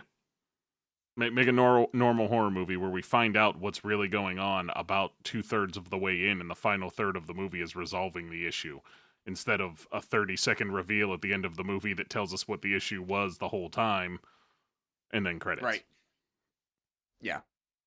So I think it has my interest. It definitely has my interest. So I'm gonna hopefully be able to get to this one once it comes out in about 2 months, a little under 2 months. Yeah, it's not too long. Yeah. Well, we're finally at the point where we're gonna hit on something that we talked about previously, and that we mentioned at the end of the first half of the show, which is at the end of June, on the 28th, we get the prequel to the Quiet Place franchise, which is called A Quiet Place Day One. This is going to be on June the 28th, 2024. Written and directed by Michael Sarnowski, based on a story by Sarnowski with John Krasinski. Um, Sarnowski is, I'd say, best known for the Nicolas Cage movie from 2021 called Pig, which he also wrote and directed. That is one that I have not seen yet. Mike, I believe you have, right? Yeah, but again, I don't remember a whole lot about it, but it was good. Okay. It just kind of melds into Nicolas Cage movie in my mind Yeah, at times, because there's just so many. fair. I would say, I got the impression that that film garnered a certain amount of reputation and like legitimate acclaim in a lot of ways. So I'm hoping that's good bona fides for him to come into this franchise. As I said, this is a prequel to the two prior films from 2018 and 2021. In this movie, we will see Djimon Hounsou returning. We saw him in part two, but obviously these events are taking place well before that. In this movie, we also get Joseph Quinn. Yes, Eddie himself from Stranger Things. And along with Alex Wolff, who you might know from Jumanji, Hereditary. He was also in Pig. He was most recently in Oppenheimer. And to round it off, Lupita Nyong'o. I mean, she's just a solid actress all around. Never doesn't hit a home run, in my opinion. She's always quite good, I feel. So I like that particular group of people put together in this context where you're really seeing, as they say, day one. You know, those first hours, that first night, those first few days of whatever the hell, arrives on Earth, and, the human species figuring out what they are, especially how they decide that they understand how they operate, and that they move by sound and all that. I like the Quiet Place franchise so far. I'm kind of glad maybe right now that they're making a prequel and going right to that origin date as opposed to just continuing and making like a chapter 3. I think this is a good spot for them to find. So I've been looking forward to this for a little while, but how about you? It looks all right. The trailer looks pretty good. I will say, this is, if I can, this is one that I have not watched trailers for. Okay. So if there's anything that you need to say, let me know so I can take my headphones out. I mean, no, there's nothing I need to refer to from the trailer. Just like, I guess to say there's not a whole lot that they reveal in the trailer that you wouldn't already know. I guess, you know what I mean? Like, it gives you information that you would already be cognizant of. You would be aware Mm-hmm. that this kind of stuff was going to be the case, where there's a survival story going on here. Once things go to hell, it's learning how to survive in the world of these things. That's pretty much what the plot was obviously always going to be. And that's kind of what they portray in the trailer. It's just, from the visuals and from the feel I get from the trailer, it seems as though it could be very good. I wouldn't rule it out. And I'm I'm hoping. glad Like for I said, that. I don't have any visuals to go on, but I'm hoping at the very least it's just as good of like a popcorn movie. And I loved seeing both of those two movies in the theater. And for the most part, for the first one, it was drop dead silent in that room, and people Mhm. really adhered to that. For the second one, it was mostly the same way. There was a little bit of disruption, but I'm looking forward to hopefully getting that as much as I can again. I like that idea because the second one had so much more talking in it. Mhm. Um, that I think in this one eventually, maybe like the third act, we'll have to revert back to a nearly silent film in a way, and I'm kind of anxious for a return of that experience. Yeah, and I think you and I definitely have different preferences on watching horror movies. I cannot stand watching horror movies in theaters with other people. I like to try and get into the moment, if you will. Turn the lights down, only watch them at night, get into it, and give it the best shot that it can. It's really tough for a horror movie to have any effect on me these days. I watch too damn many of them, but I Yeah, like to yeah. give them their best shot. And if I'm in a movie theater, not only that, I just have the worst luck in movie theaters with fellow moviegoers being rude. And so I'm just, especially with horror movies, I'm very much put off of it because I feel like they're most effective when everything's quiet. Not even Yeah. just this movie, just any horror movie. The more you can experience the sounds that they want you to hear and the visuals and all that, like with nobody standing up, making noise, etc., I think the better. So, yeah. That's fair.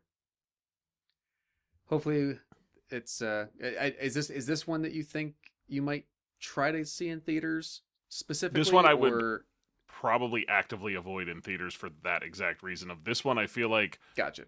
just like with the first two, the quiet that is required is all the more important. Again, it's tough to tell from the trailer, like how quiet the movie's going to be. Right. So I don't know how important it's going to be. Maybe if, you go see it and you're like, oh, the quiet's not quite as important in this, and you tell me that, then I can be like, okay, maybe I'll go watch it in the theater. But if it's something where you need to have a quiet theater for the maximum enjoyment, nah, I'll wait till it comes and I can do that at home and ensure my experience is good for the first watch. Touche. Yep, I will report back. All right, enough for A Quiet Place. Let's make some noise. The next up after that is going to hit on July the 7th. And let's not bury the lead. This is Maxine. This is a strange journey to end up here, but to say the least. Maxine is part of a trilogy of movies that I've never really seen creators and actors put these kinds of timelines and stories together. So let's just get right into it. The film is again written and directed by Ty West, and as I said, it's the third in a trilogy. The first being X and Pearl. Now here's where you got to pay attention. Pearl is a prequel to X, so therefore Maxine is a sequel to X. Where it muddies a bit is the fact that Mia Goth plays two different characters in X, one of them being Maxine. She plays an old woman in X as well, who encounters Maxine and her friends. The prequel, Pearl, Mia Goth also plays the younger version of that old woman in Pearl. So the timeline is Pearl x Maxine, but they did this interesting thing where the same actress is playing kind of multiple characters across the years. I like it. These are intriguing. They're definitely a feel-good throwback to just straight-out horror movie making to me. I wouldn't be surprised if a reputation since X and Pearl has sort of come around, because in this third film, Mia Goth returns, of course, but there's like a lot of bigger names that come along for the ride that I don't think you would have gotten otherwise. So joining the cast for Maxine is Elizabeth Debicki, who has been on The Crown. She also played Aisha in the Guardians of the Galaxy films, the Golden Chick. You get Michelle Monaghan, Bobby Cannavale, Lily Collins, Halsey, who Sarah tells me is a singer, I think. Brian told me about that. Again. I'm sorry? So Brian told me about Halsey. Oh, okay. I don't know what she is, I guess. I don't know anything either. I just remember Brian telling me he was watching a digital concert back sometime during quarantine. Oh, okay. Concert. Good. Singer, performer then. Must be. Yeah. I'll take it. Yeah. I'm old, folks. Let's just get that out of the way. And Giancarlo Esposito shows up again. And to round it off, Kevin Bacon. Yep. So to give you a quick idea, I guess Pearl is taking place sort of at the tail end of World War I. X takes place in the late 70s, if I remember. Mid to late 70s, and then Maxine, if I remember from the trailer, is like early 80s. So that's kind of your timeline for this. Yeah, they're definitely going the 80s vibe. They make that very well known in the trailer. Right. I had watched X and Pearl on my own, and then Sarah and I watched them about 2 months ago, I think. And when I told her that they're making a third one that's coming, by that point, she was actually kind of hooked. So we watched this trailer today in prep for this, and it's rare, I think, for her that something can keep her attention that long. Um, she's just more discriminating than I am Hmm. in a good way. But she saw this and she said, "Oh yeah, we need to make sure we get there for this at some point, whether it's theaters or afterward." So I think we're both, yeah, counting down the days till July 5th. How about you? How do you feel about the whole trilogy of it all? They're doing really good. The first two were good. I'm there for the third one. Um, and as you said, they're just turning back to classical horror. They're not trying to do anything particularly complicated here. They're just turning it into an old school horror film. You know, like when we say old school horror, I'm not talking like old school slasher film. I'm talking like Mm-hmm. a horror film that feels like it's similar to the types of things we got in the late 70s. You Yeah. know, the Last House on the Left, the original Texas Chainsaw Massacre, that kind of thing is the stuff they're pulling off here. And when they did it, it was, you know, the first one at least was relative no-name people that he was putting in the movie. Like Mia Goth Somewhat. wasn't really well known, Jenna Ortega wasn't really well known, Jenna and like wasn't. Brittany you, Snow was in there. right, I think Brittany there was Snow was there, but hmm? I would say the one other actor I know like had been in The Ring and in a number of movies. He's a more veteran actor, but the other guy who was part of the actor crew wasn't he actually a I think he was like an athlete. I'm gonna look it up. Keep talking. Oh, um, oh God, you search X and you just get the wrong thing. Yeah. Oh, Uh, it was Kid Cudi. oh, okay, that makes sense. That adds up actually. Um, yeah, it's just one of those things where like this time around having more known actors, I don't know how I feel about it. That's my only drawback is the more well-known people that are going to be around this time. And like I think when something has that kind of status that the X and Pearl movies do, of having that more big budget independent, I guess horror movie is the way what I would call those, is what the way they felt at least. Mm-hmm. um Seeing it turn, it, I don't know, it could be a good thing, but it's also something that makes sense for the plot line that they're presenting in That's the a good point. story. So I'm, you know what I mean, I'm in that borderline of like, yeah, I get where they could just be using that as a device. So Mm-hmm. I'm there for it. I'm gonna watch it one way or the other. It looks really good. And the names they chose, of course, like Bobby Cannavale is always great. Obviously, Kevin Bacon's Kevin Bacon. He's a legend for a reason. Um, they made good choices in the people that they were bringing in that are bigger names. So, you know, especially with like it from the trailer, it looks to me like they're putting Kevin Bacon in as like a porn producer kind of dude. Mm-hmm. It like just the look of him, and he just pulled off that like sleazy 70s 80s porn producer look so perfectly in this trailer that I'm actually kind of excited to see how he pulls that off because I think it's going to be great. Yeah. Yeah, I agree. I don't think I could say it any better than you did. I think you hit all the right points. Um, yeah, we'll see how it turns out. Hopefully, I'm assuming at this point this might be the end. You know, they're just making a trilogy and being done. Um, so I hope it's a strong closer There's always Spaceballs 2, the search for more money. for more So money. you never know. You never know. That is very true. Well, if there is another one after this, we will all end up crazy, like I think the folks in our next selection are already dealing with, which is Cuckoo. If you remember, this is again one that we talked about in a previous episode that I said we have some updates for. We do now finally have a release date, a trailer. We have information to go on. This is going to be August the 9th, 2024.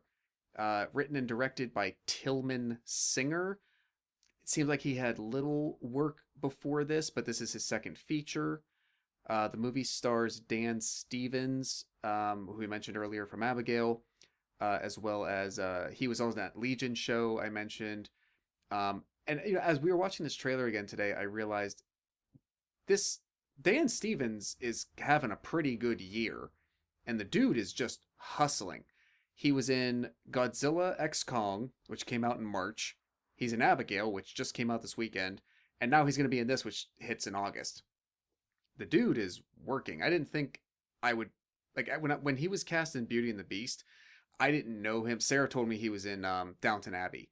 I didn't watch that. I did not think he was going to become as much of like a familiar face as he has. But the dude hustles. I think Legion got him a lot of credit. I think like I hope so. That the acting that was required, like the craft of acting by nearly everybody that was required for that show, just blows my mind. And you don't really understand what I mean until you see it. It's just so bonkers.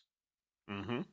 Yeah, I think that just started to pile up and get him more work, and who knows, maybe he's the next Chris Pratt, and he'll get that break, like getting the exposure in Godzilla X Kong. You know what I mean? Even if we're going to talk about Godzilla X Kong, that's coming very soon. We're talking about that tomorrow. I don't know when it's going to release, but we're talking about it tomorrow, so it is coming up. But that exposure that he got in that movie, because it's doing pretty good at the box office, as you would expect, maybe that can help him out. It hasn't done it for any of the other people that have starred in the Godzilla movies, though. So, maybe not. It totally started Charles Dance's career. That's what it did. It's the best and only work he ever did. Yeah, right. So joining Dan Stevens, I believe in really either a co-lead or the lead of this movie is actually Hunter Schafer, who comes from Euphoria. Jessica Henwick, who was in Iron Fist and Game of Thrones, and Martin Csokas. That's horrible. That's on his last name. Csokas. That's not even a pronunciation that I tried, but it's Marton. What was that, Mike? Sokas. Marton Sokas. We'll go with that. I know he's had a big career, a long career. I always recognize his face as Celeborn, Galadriel's companion, husband from Lord of the Rings. This movie sort of reminds me of a mixture of a movie from a couple of years ago called The Cure for Wellness, which I didn't think was very good, but almost mixed with that Drew Goddard movie. What was it? Grand Time at the Rio. This is another one. Bad Times at the El Royale. Yes, thank you. Thank you. It kind of feels like a mixture of those two ideas and settings and moods. Definitely seems like it's psychological in its basis, but also has to do with like actual physical danger and whatnot. I think it looks weird enough that it's like it's obviously a mainstream movie, but it's like just on the edge of weird and just like knocking on the door of mainstream. So that has my attention. What did you think about the trailer for this? It looks... What is the name of the movie that it reminded me of? Because it was actually a different Chris Hemsworth movie that came out recently where he was like running some weird wellness resort kind of thing, and it was like a... and I want to say this was like a Netflix exclusive. Okay. Not Black Hat. I'll find it. Go ahead. It reminds me of that movie. I don't recall the name of that movie. He'll find it there. Spiderhead? Yes. Okay. Yes. It kind of gives me some reminder of that, where it's playing upon making someone feel crazy. And okay. You know, like a hostage situation that isn't a hostage situation kind of thing, where like you realize suddenly that you actually are a hostage. It's giving me that kind of feel, and I like that. I like those kinds of movies. They're fun to see how they play out and see what like the evil plan is and everything. Um, but it also has that feel of like one that could turn on its own head and she's actually just crazy. So I like that whole approach to things of like in having the mystery be like almost like Shutter Island esque, if you would. You know what I mean? Where like Okay. what's really happening, what's really just in her head, that kind of thing could be at play here, and I like that. Mm. I'm not that I wasn't already kind of intrigued, but I think you actually just sort of sold it better to me than they did.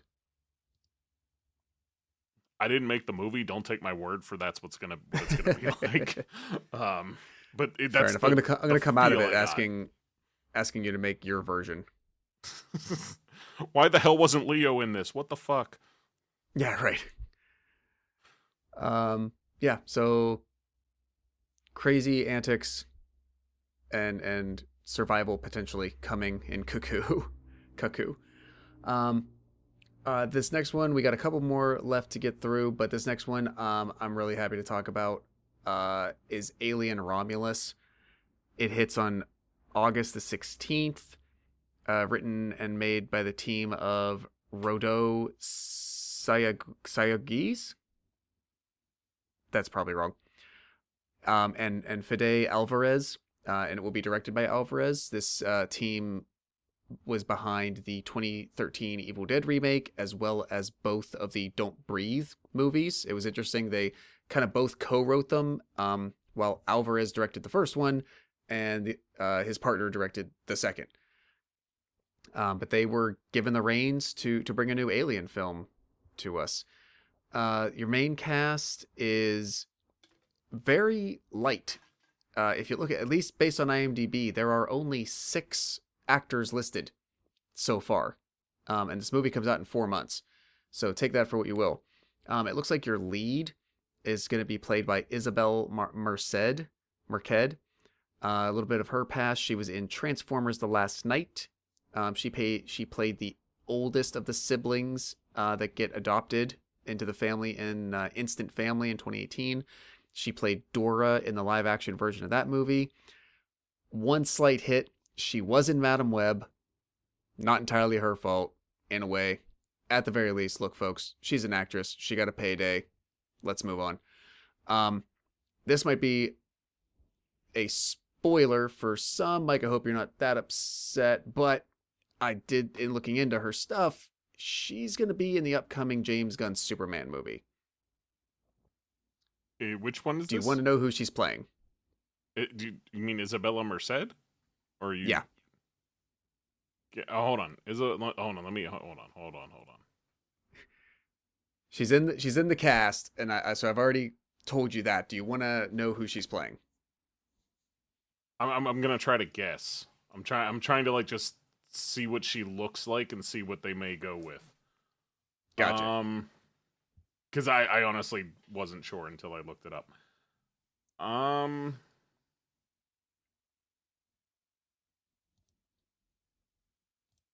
You said in the Superman movie, huh? Correct. I mean, obviously Lois Lane comes to mind as a possibility first, but like I feel like That part is definitely already cast. yeah. So I mean,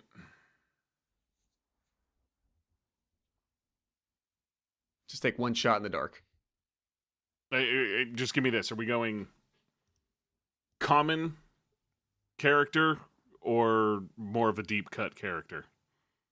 For mainstream audiences, probably deep cut, but for the rest of us, it's probably somewhat mainstream, but maybe in between. Okay, then I would say Raven. Oh, okay. I could see that, and that's not a bad idea. But in fact, she will be playing Hawk Girl. Oh, okay. That is disappointing, but all right.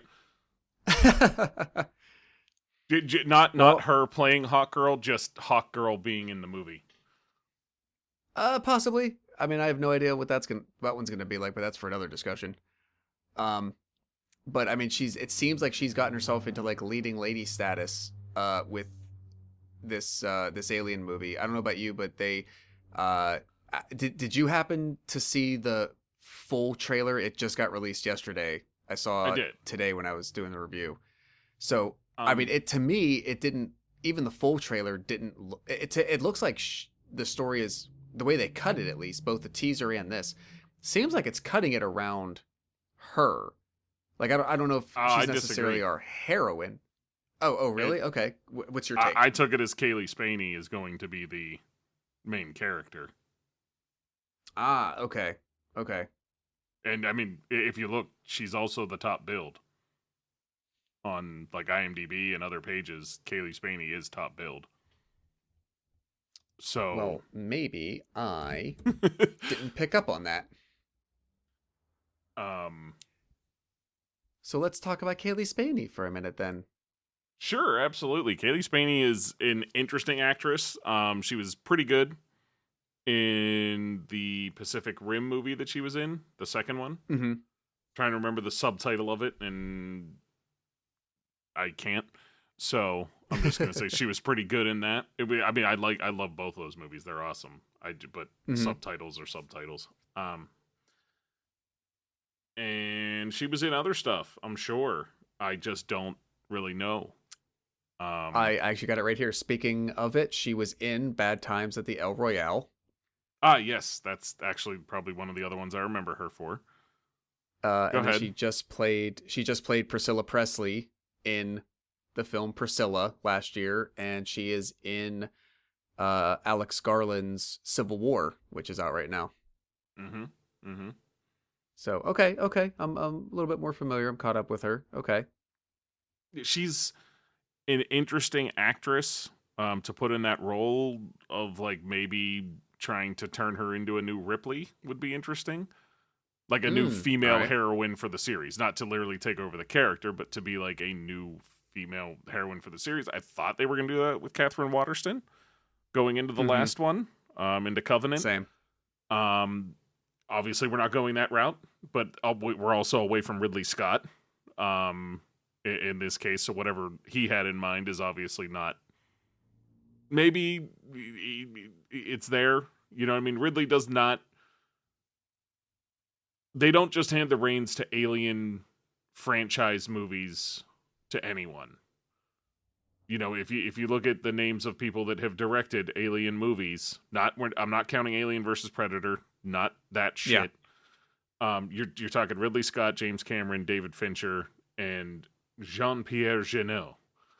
Um, so they're not just handing the reins over to anyone for these. So seeing someone that is a lesser known name uh, get a hold of it, I'm very interested to see what comes of it because I feel like everybody that touches this series does something somewhat different with it and gets different results.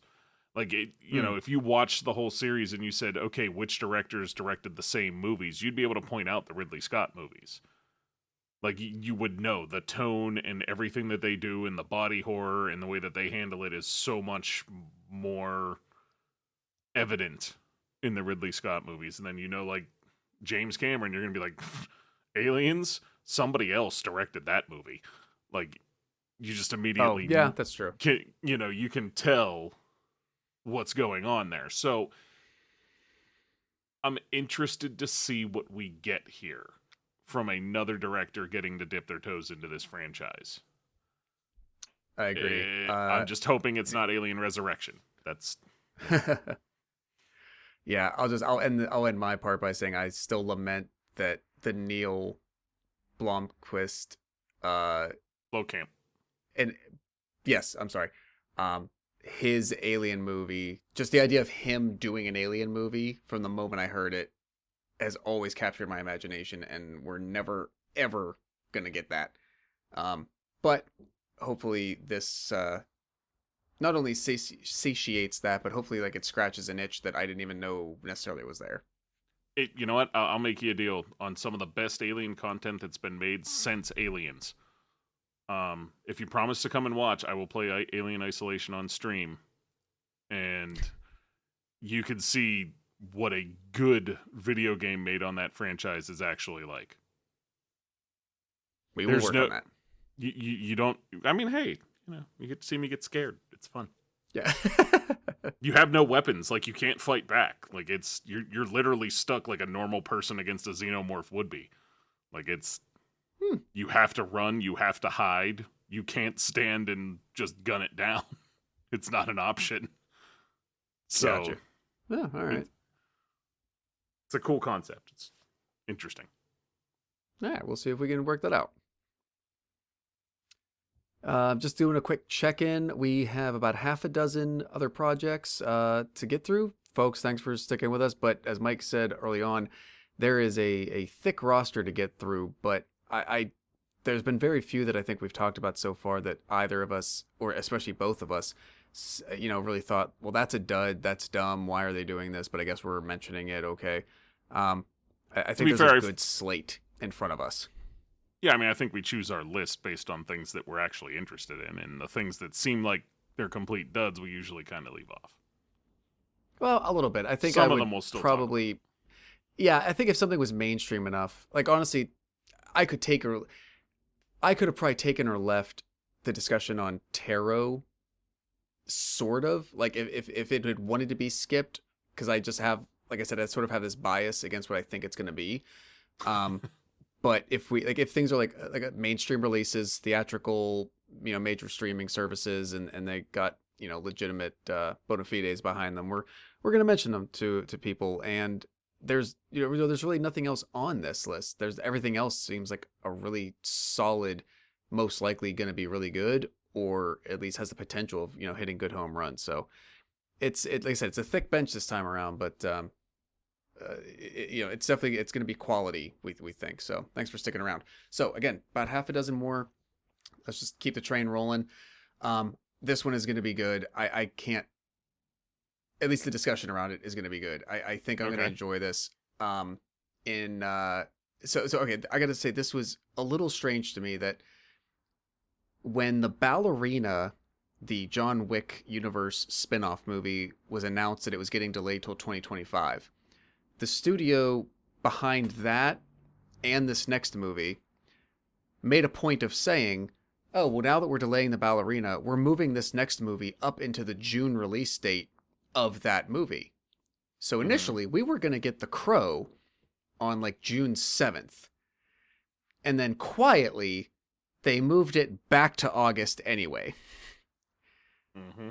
It's not the biggest amount of extra time to wait. I just found it odd. But on August 23rd, we are going to get, I will use the words long-awaited Crow franchise reboot. The last of the Crow movies initially, there were 4 of them released from 1994 to 2005, and I think there's just been, and then I think in like 2011 or something, there was 1 season of a television show that was produced, but I think this has been a long time coming. I guess, let me just go through the stats. It is being written by Zach Baylin and William Joseph Schneider, which is based on the original comic strip and comic books by James O'Barr. Zach Baylin, one of the writers, comes from writing King Richard, Creed 3, Gran Turismo, and the just recently released Bob Marley One Love biopic. Schneider, this is his actual, it's his feature writing debut. And I would just note that he is actually working on an upcoming reboot / continuation of the Silent Hill franchise, which is currently called Return to Silent Hill. So we'll see how that pans out for him. Cast Norman Reedus or we riot. This reboot of the Crow franchise, however, it's going to be directed by Rupert Sanders. I just got to throw this in as a fun little fact. Rupert Sanders' first directorial credit was for a 1997 music video for the boy band group Five, a group that I have not thought of since 1997. But that's where his career started. I'm gonna have to look but that he up. went on. he went on later to direct Snow White and the Huntsman, and then also about 7 years ago he did the live action Ghost in the Shell adaptation. Mm. Coming into The Crow, obviously big shoes to fill, a lot of iconography associated with that first movie, especially. But Bill Skarsgård is going to take up the role of Eric Draven, and will be supported in the cast by his love interest Shelley, played by, I don't know who this person is. Her name is listed as the letters FKA, and then the name Twigs. I'm presuming she's another type of performer, music, or something else. I just don't know. I'm not familiar with her, so that's how her name is represented. And then I'd say the other notable name seems to be what's being set up as the antagonist of the film, played by Danny Houston, who always seems to be good at those kinds of roles. See X-Men Origins and Wonder Woman and several others for those kinds of things. But I think the one main thing that jumps out immediately in the trailer and the promotion for The Crow is what I think a lot of people, including myself, are referring to as the Jared Leto Jokerization of the Crow character. It's not necessarily a bad thing. The aesthetic of the movie and the action, the setup, the violence is like ultra over the top and kind of also like ultra realistic in a way, but it's definitely going to be an updated sensibility movie. Like, this is not going to be the 1994 way of making movies. I was not turned off by it necessarily, and I'm definitely intrigued to see what all they package together for this. Mike, your thoughts? First and foremost, I just want to point out something that you're probably not aware of because you're not in the video game sphere.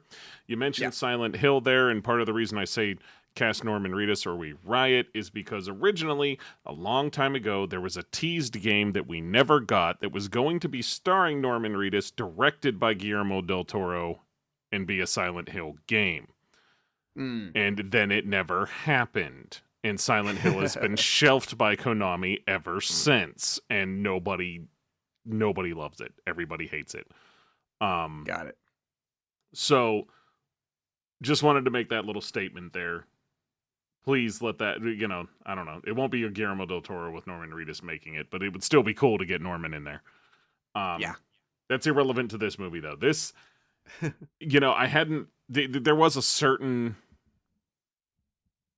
Jared Leto's Joker to it, but I did not myself put those words to it until you said it. And I didn't hate it as much as I hated Jared Leto's Joker. Here's why.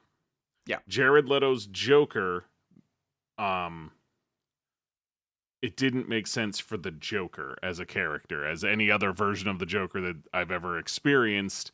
The Joker is not vain. Like, the Joker is not a character that is worrying about their outward appearance, other than to, make sure I've got the purple suit.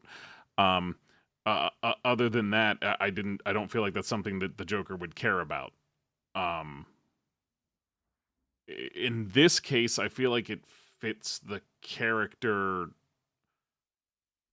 from this movie or the other one, to kind of have that, 90s edgy versus 2020s edgy. It's really just, the character's an edgelord. Let's face it. That's really what the appearance was in the 90s. That's what an edgelord looked like. We went to school with them. People did that. It was a thing. It was a certain style, and it was a certain type of person that did it that was trying to be edgy. Okay? Today, that's the kind of thing like what you see in this Bill Skarsgård representation of the Crow is, the teardrop tattoo, the neck tattoo. As somebody with a lot of tattoos, there's a certain point at which you're just trying to be edgy, and putting tattoos on your face, I think, is kind of the epitome of that. And so I appreciate the sensibility that you put, like the lens that you put around that frame. That helps me understand it better. Yeah, So I just think the action looks like it potentially could be really, really good. Have to wait and see when we get a better idea of like long sequence action scenes where we can actually see all what's going on, not just one interaction. But it looks cool. Um, the premise is basically the same as far as I can tell. Like, it doesn't seem like there's much of like this is a retelling. This isn't a reimagining or a different story. It seems like this is just the Crow's story.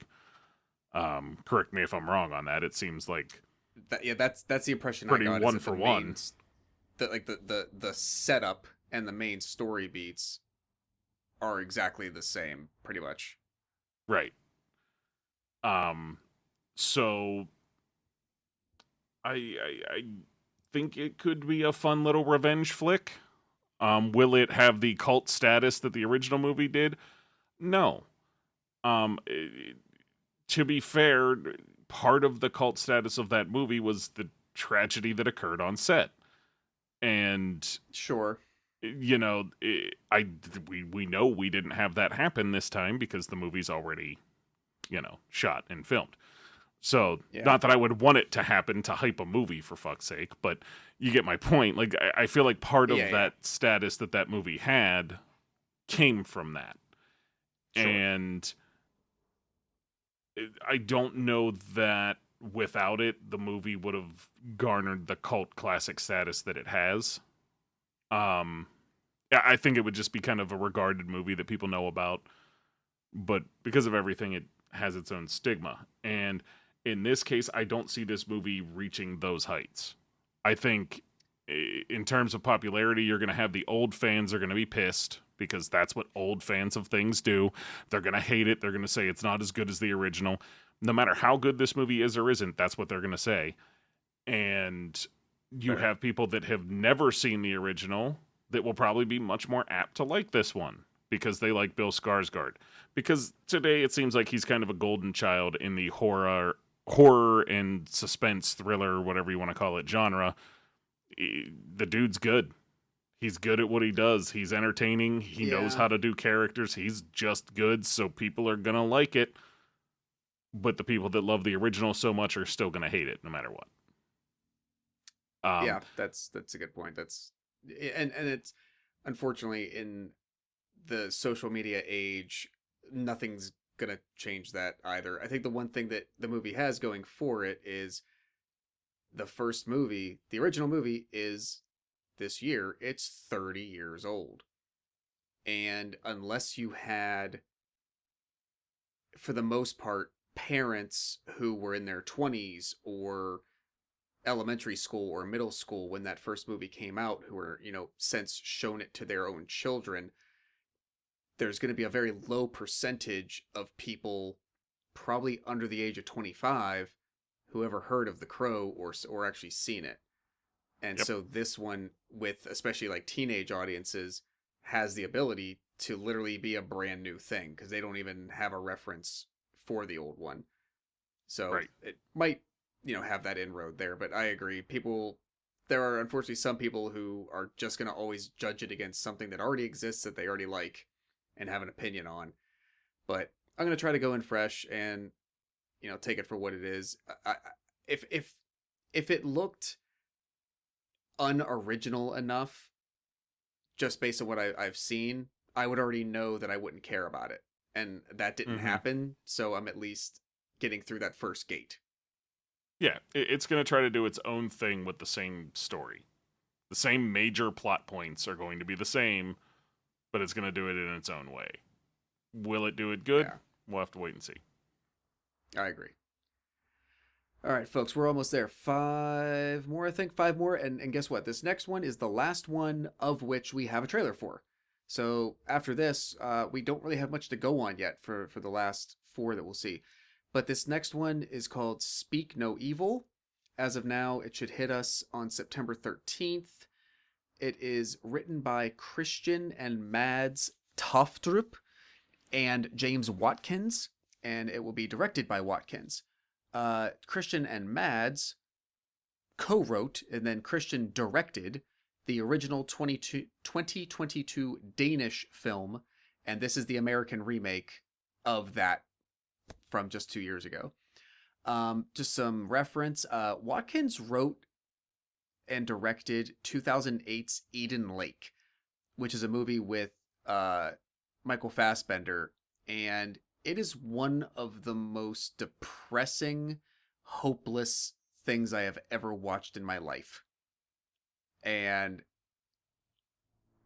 I just had to note that because I didn't think I would ever encounter that movie ever again, or any connection to it. But here is James Watkins coming back to give us Speak No Evil. And if it turns out the same damn way, I'm going to be really pissed.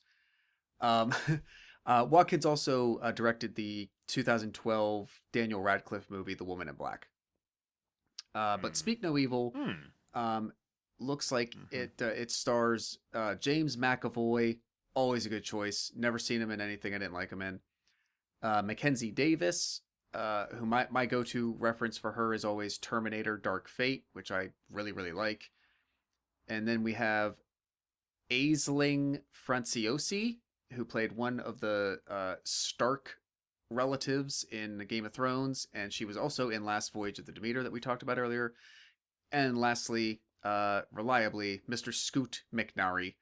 I know that sounds like a weird name. I guarantee if you don't know that that's his name, look up the name, you'll see his face, and you're like, he's that guy. You've seen him in a ton of things. But this one really just came on the radar for Mike and I in the last day or two, and so we threw it in here because there was a trailer to look at. Mike, what did you think? Because I watched the trailer twice today, and James McAvoy, man, he has chops. He has the ability for me, and even with this movie, he seems like he can be the most charming jokester and charismatic and play that like double-sided, like, I'm joking, oh but am I no I really am, oh but am I, and then in the spin of a second he can just make you feel completely uncomfortable and terrified for yourself. I really dig him as an actor, so I'm a little biased in that way, but I didn't know how I would feel about this before I watched the preview, and now that I did, Sarah and I both said like, oh wow, okay, yeah, we got to see that one. What did you think? Did you have any sort of strong feelings, or did you go the other way with it? I agree about McAvoy. He's going to carry this movie, or at least that's what the trailer is portraying. Which isn't new for him. He kind of does steal scenes because he's just that good. And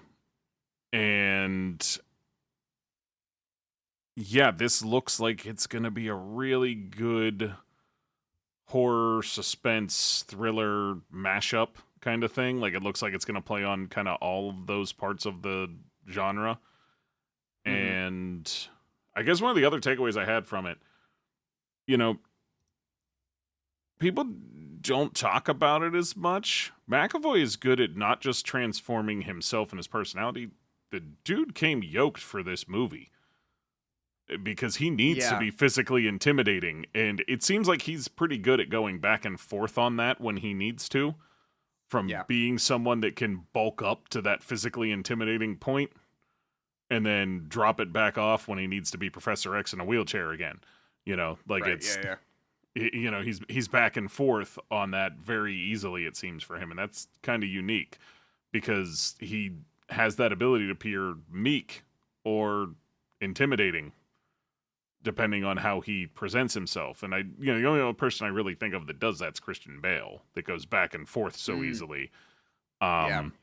So there's something to be said there in credit when you're talking about one of the better actors of our time. And James McAvoy, who's not exactly new, but new enough that he wouldn't be in that pantheon with Christian Bale or Leo or anybody like that yet. And just not yet, yeah. But he, in my opinion, he deserves to be. His he's getting there. Man, it speaks for itself. Yep, but he still does have X-Men First Class on there and X-Men Apocalypse, which, and X-Men Dark Phoenix Saga. So he's got some black eyes on there. Yeah, I was going to point to Glass, but that too. But he is so good in most things. and I feel like he's tailor made for a role like this, and it looks good. I have not watched the movie it's based on. I haven't seen it, so what the ending is going to look like or how things are going to play out, I have no clue. But Yeah. man, I wish they had shown me less. Oh, This is one okay. of those cases where I watched the whole trailer, and at the end of it, I'm like, man, I feel like I know too much now.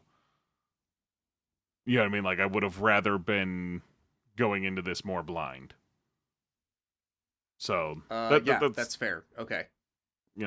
the most I would say, I guess, because you're gonna want to watch this one. This is gonna if you enjoy this kind of thing, you're gonna enjoy this.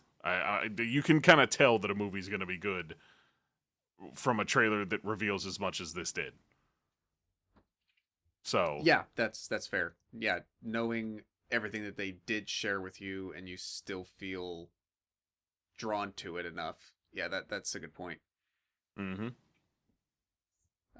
Yeah, I don't have anything else to add. I'm hoping that they make me unsettled and uncomfortable. As weird as that sounds. All right, folks. For our last four, like I said, we don't really have any like production pictures or trailers to go by. We just got information. it's not I'll give you entirely the true, run. but go Oh, ahead. okay, okay. Well, then I'll stand corrected when the time comes. So, Yeah. um, the first of the last four should hit us on October the 18th, unless it gets moved. But we're getting a sequel to 2022's Smile, which will be written and directed again by Parker Finn, who did the first film. This sequel will star Lucas Gage, who was in the HBO show White Lotus, as well as the Roadhouse remake that just came out on Amazon. We also get Naomi Scott, who played Jasmine in the live action Aladdin film from Disney. She played Kimberly in the newer Power Rangers movie from 2017, as well as Charlie Angels from 2019, I believe. Rosemary DeWitt is part of the cast, as well as Kyle Gallner, Gallner. He's been in so many things, like as since a child actor and whatnot. He's good in pretty much all of it. If you don't know his name, you'll recognize his face. Um, the cast seems pretty solid to me, but Mike, I think you sounded like when we were chatting before this in prep that you sort of had thoughts about this. So I'll give you the floor. So I have sung the praises of the first Smile movie quite a lot, because I really did enjoy it. I really did enjoy their really accurate and um, excellent portrayal of what mental illness is like for someone with mental illness. Very often, movies cover what it's like for people on the outside of mental illness, or you can very much tell that the person that wrote it never experienced it themselves and are just writing what they think it is based on their observation of the world and what they think is crazy or what a crazy person might be like. Okay. Smile felt like it was wrote by someone that experienced it themselves and made a story from out of it, I guess you could say. Not necessarily that Okay. they saw all the things that you see in the Smile movie, but that the world around them reacting to their mental illness and how it made them feel was definitely wrote into that story, and you could feel it. And that's what made that movie good. A Okay. sequel Okay. to that, to me, seems completely unnecessary and just Okay. a money grab. Like, I am Hmm. entirely convinced off of what I've seen about, the potential for this movie, that there's no need to continue the story, Hmm. is All my right. own take. But we'll see where it goes. We'll see what it does. I'll watch it, you know, but I'm not. I feel like I'd rather see what they have to do with a different story. What more do you have to tell the world instead of just pumping out the same thing that did good the first time? Gotcha. Well, I will keep that perspective in mind because I think I enjoyed the presentation of the first one enough that, depending on what's sort of offered in previews and whatnot for the sequel, um, if it compels me to want to continue with it enough, I'll keep your perspective in mind as I'm seeing it. All right. Moving on, I'm going to kind of give the reins back to Mike again right now, because I have nothing to offer for this next entry. October 25th, we're getting the third in the Terrifier series. I have never seen the other two. I've never read about them. I've never really looked into imagery. I just know the like freakish clown character looking thing. Just like from an iconography standpoint. And earlier we said Mike is apparently he feels he is tasked with convincing me to watch the first two. Go ahead, sir. All right. First and foremost, this is the one that there is stuff out there for. There is a teaser trailer that exists for Terrifier 3. I can give you the synopsis because it's not based at all on what we're going to see in the story. It seems like they filmed this just as a teaser. A little girl walking down the stairs comes upon what she thinks is Santa Claus and says, "Santa." Nope, it's Art the fucking clown with an axe in his hand. We don't see anything else that happens, but then it cuts away and cuts back to Art in his Santa suit sitting on the chair with his milk and cookies, but covered in blood, of course. And then written in blood on him behind the chair on the wall is the word Art. Okay. So yes, Terrifier is the horror franchise based on the psychopathic Art the Clown. My goodness. First and foremost, let me say, we don't have a whole lot of information about what's going to be Terrifier 3. We don't need a whole lot of information about what it's going to be. All right.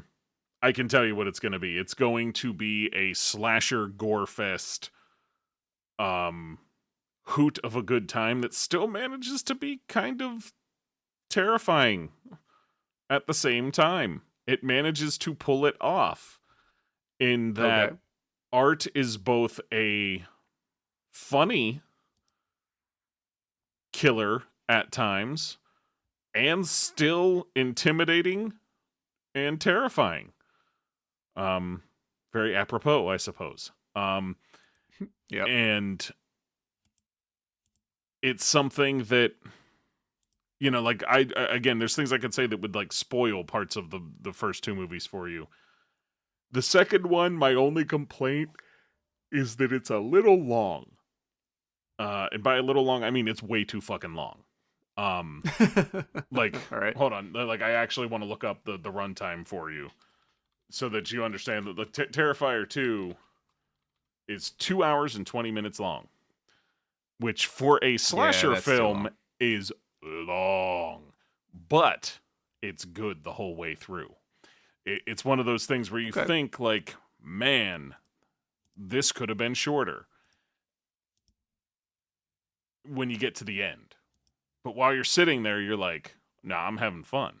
You're not waiting for it to end. You know what I mean? Like, there's certain movies that get to be too long, and you're like, all right, can we wrap this up?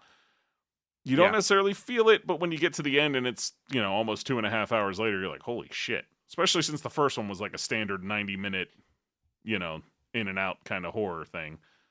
But the effectiveness of Art, because not only, by the way, if you weren't aware, I'm sure you put it together from imagery, not only is Art a clown, Art is a mime. Yeah. Okay. So Art doesn't speak or anything like that. Oh, jeez. And yeah, it has its. I mean, a slasher killer not speaking is actually pretty commonplace. You mean like Michael Myers, Jason?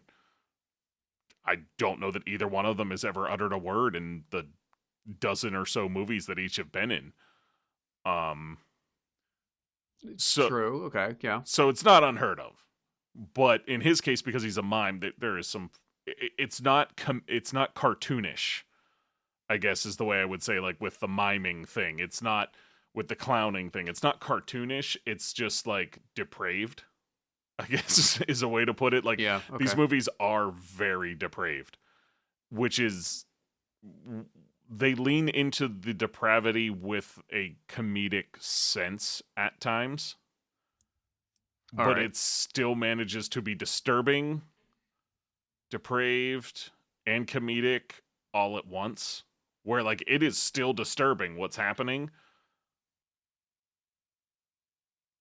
but it's also kind of funny in some of the instances because of the things that he does that I'm not going to spoil. Um, Okay. you'll know what I'm referring to when you get to the first one. Um, like I guess there's a scene at the end of the first movie that kind of made it infamous. Okay. Um, one of the, I mean, it's always one of the kills. We don't really have to shade that point at all. Like, yeah, the way he kills one particular person is terrifying and hilarious at the same time. Like it's actually scary and actually funny all at once, which is something that I Hmm. didn't know I could feel until I watched the Terrifier Okay. movie. So I recommend going into it with it's not even something where it's like an open mind. It's just if you love horror, you have to sit down and watch these movies because they're doing things that are pushing the limits, I guess you could say, of what Okay. is acceptable gore. And Okay. yeah, I mean there was already like media out for the movie that the guy making the movie could not get funding to make it because it was going like the third movie and the second one were supposed to be NC-17 rated. Oh. Okay. Or worse, just straight up unrated. Um and it's not necessarily I'm trying to think of ways to put it out there. Mm-hmm. Let's just say whatever you expect it to be, it's not. Like it Okay. is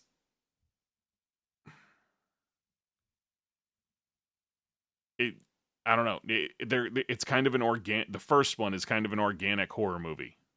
Like it just Mm-hmm. as organic as a slasher horror can get. Um with loads and loads of gore. The second one is obviously just an extension of the first. You know what I mean? It's like Mm-hmm. it's more of the same. Um Seeing another Terrifier movie on the horizon is one of the only horror movies in recent times that actually gets me excited in a I'm trying to think of like a good way of putting it. It gets me excited in a way that other movies don't because I Okay. actually want to see what they're going to do next. Like, what else do you Mm. have in store? What else is in your twisted mind that you're going to do in this movie? And again, it's not necessarily gore porn the way that like Saw was or anything like that, like the Saw sequels where they just were just torture porn. It's not like that. Yeah. It Okay. honestly, it's closer to Scream than it is to anything like what you're thinking. Like it's closer to Scream than it is to Saw. Let's put it that way. Um, Okay. by miles and miles and miles closer to Scream than it is to Saw. It's not a teenage romance angsty thing like Scream was, you know what I mean? But in terms of just being a straight up Yeah. slasher, yeah. So, Okay. what more convincing do you need?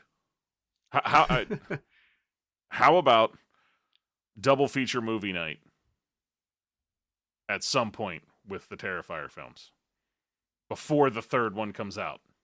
Double feature movie I night to mean, I watch guess both. if I'm gonna do it, that's the way to do it, right? Just rip the Band-Aid off both of them and get it over with. Yeah, I'm saying I will host a double feature movie night here. I will invite you here to come and watch both of them back to back. Yes, the second one's a little long, but the first one's kind of short. So it pans out to like an even amount between both movies. And then there's actually another movie that All right. features Art the Clown that isn't Terrifier canon. Oh boy. The character art, I Okay. wouldn't make you watch that one because it's not Terrifier canon. But All right. I will say if we can work it out, yes, I'll do it. there you go. Perfect. And then next time, maybe you guys will get to hear Josh's opinion on Terrifier. Or if you feel so inclined, maybe we'll get a whole episode on Terrifier. We'll see. Oh boy. Oh, let's not make promises we can't keep. I'm not making promises. I said maybe. I said if we feel so inclined. That's not, if Josh feels strongly about the movie, then maybe. All right. All chalking up to babies. Yeah. All right. Wrapping up Terrifier. I think we're getting close to bringing the train in. We got 2 more left. And I don't know about you, this next one, actually, Mike brought this to my attention. I don't have any much to go on. Perhaps he does, but this one he sent over to me is called Night Bitch. It's all one word. Yeah, December Night Bitch. 6th. All right, Night Bitch. December Yeah. 6th is when we're supposed to get this. Based on the novel, presumably of the same name, by Rachel Yoder. Adapted and directed by actress, writer, director Mariel Heller.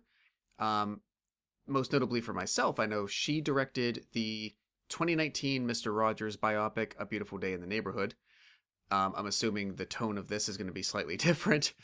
All I have so far for this is that it also will star Amy Adams and Scoot McNairy. Coming back. More Scoot for you. And then even just the poster for this feels like it was, posted on IMDb from like a, industry press release. It literally has the premise on the poster. And it just says, a woman pauses her career to be a stay-at-home mom, but soon her domesticity takes a surreal turn. Mike, you sent this over to me. What do you know? I know basically everything that you just said. What interested me? Yeah. Amy Adams taking on a role in a movie called Night Bitch that's a horror film.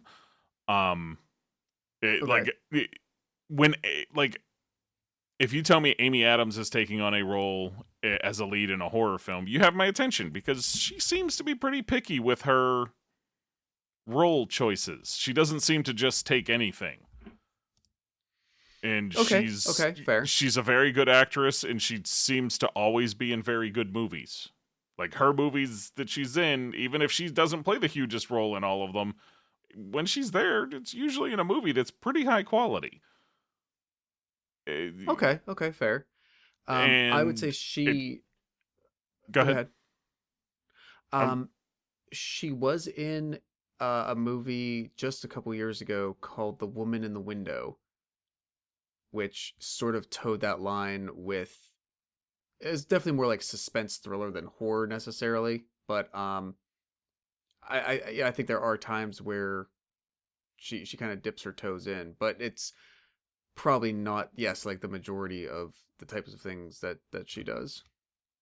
Yeah, and in this one in particular, as I'm sure you may be able to put together by the name, it's a little bit of a werewolf thing going on. I don't know how much exactly. Oh, that makes sense. Yeah.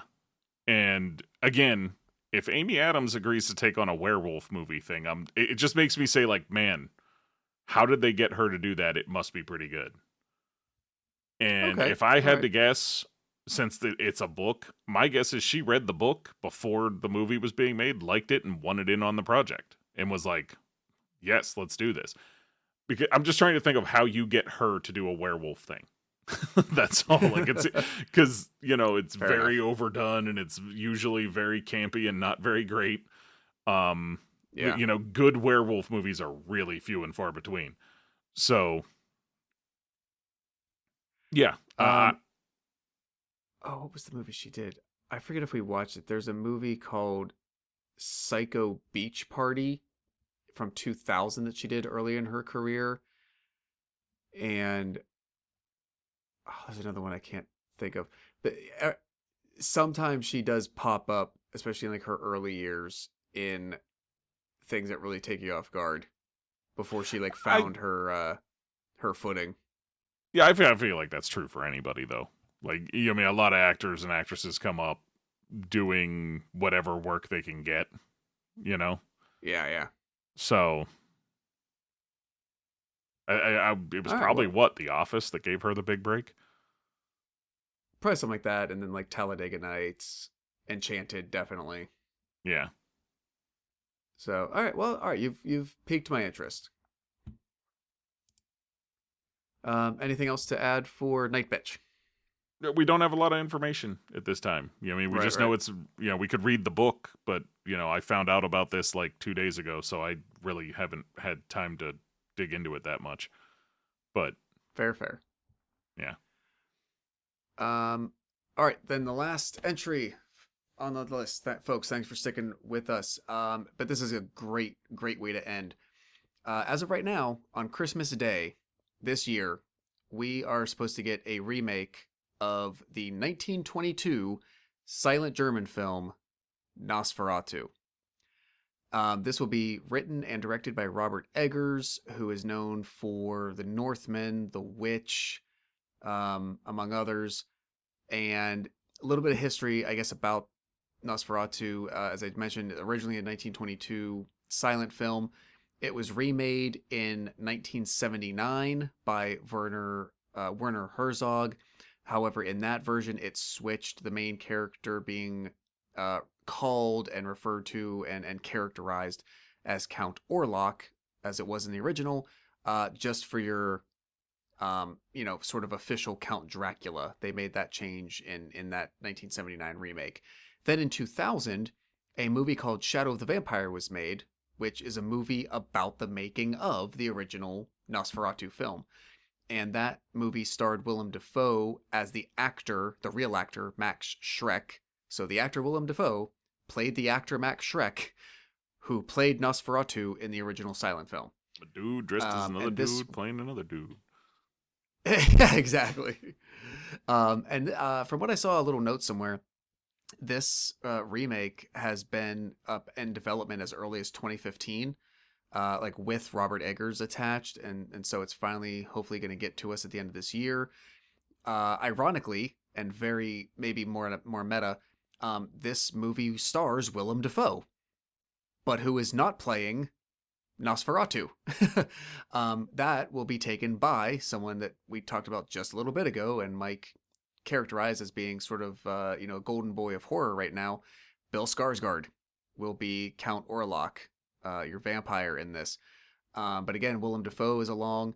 It's a pretty good cast rounding out. You get Aaron Taylor Johnson, Nicholas Hoult, Ralph Ineson, who is a Robert Eggers regular normally in his films, along with Lily Rose Depp, Johnny's daughter, and Simon McBurney, who's an English actor. If you look him up again, if you're not familiar, you'll know who he is.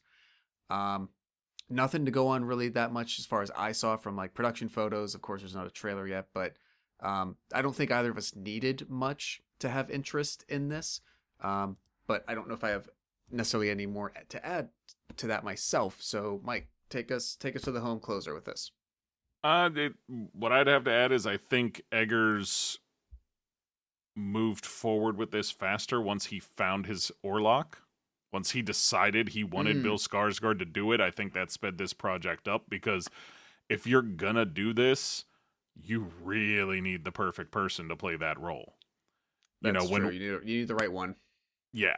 When Willem Dafoe did it back in 2000, he nailed it, as you would expect. But Willem's a little bit old to do it again this time, and it would also be kind of silly to have the same person do it. Yeah. Is Bill the right choice? I think 100 times over, yes, he is the right choice for this. Much more than I felt like he was the right choice to take on the Crow. All right. Like of the two things that he was cast in as like reprised roles, which he seems to get, considering he was Pennywise too. I think Pennywise, he obviously fucking killed it doing that, and I just feel like he was very well suited for Orlok.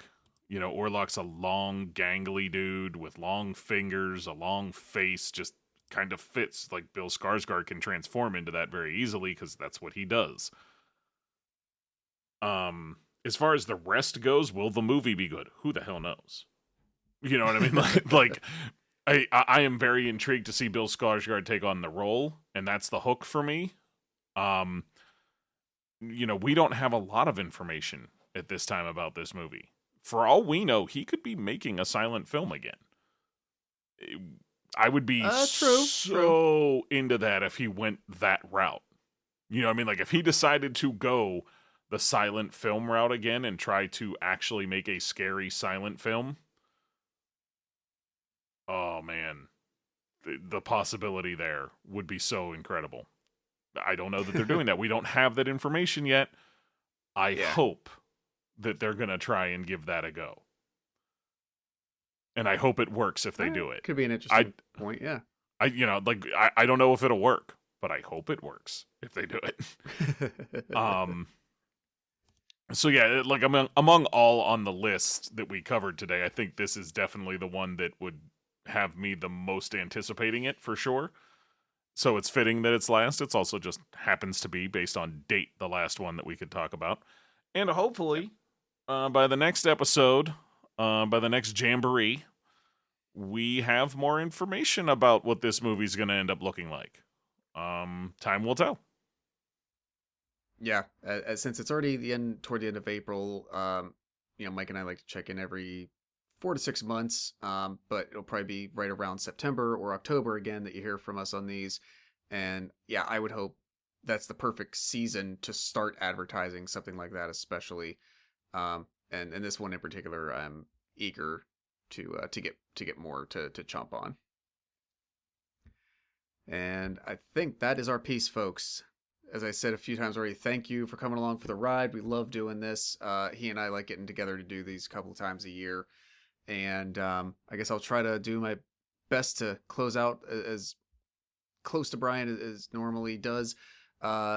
Please find us on social media, wherever you get your podcasts. Leave us a 5-star rating and review. Stitcher and Google Podcasts, I believe, are officially gone now, both. And so wherever you are, iTunes, Spotify, anywhere else, find us there and subscribe. Leave us feedback. We're on the socials at Bry Guys Super Friends on Facebook, I believe. There's a Bry Guys Super Friends at Gmail email. Brian claims he hasn't checked it in 3 to 4 years. So go ahead and leave him some fun nuggets to go find in a time capsule 10 years from now when he finally sees it. But as we always say here, on behalf of myself and Mike, thanks for listening, and we'll see you next time.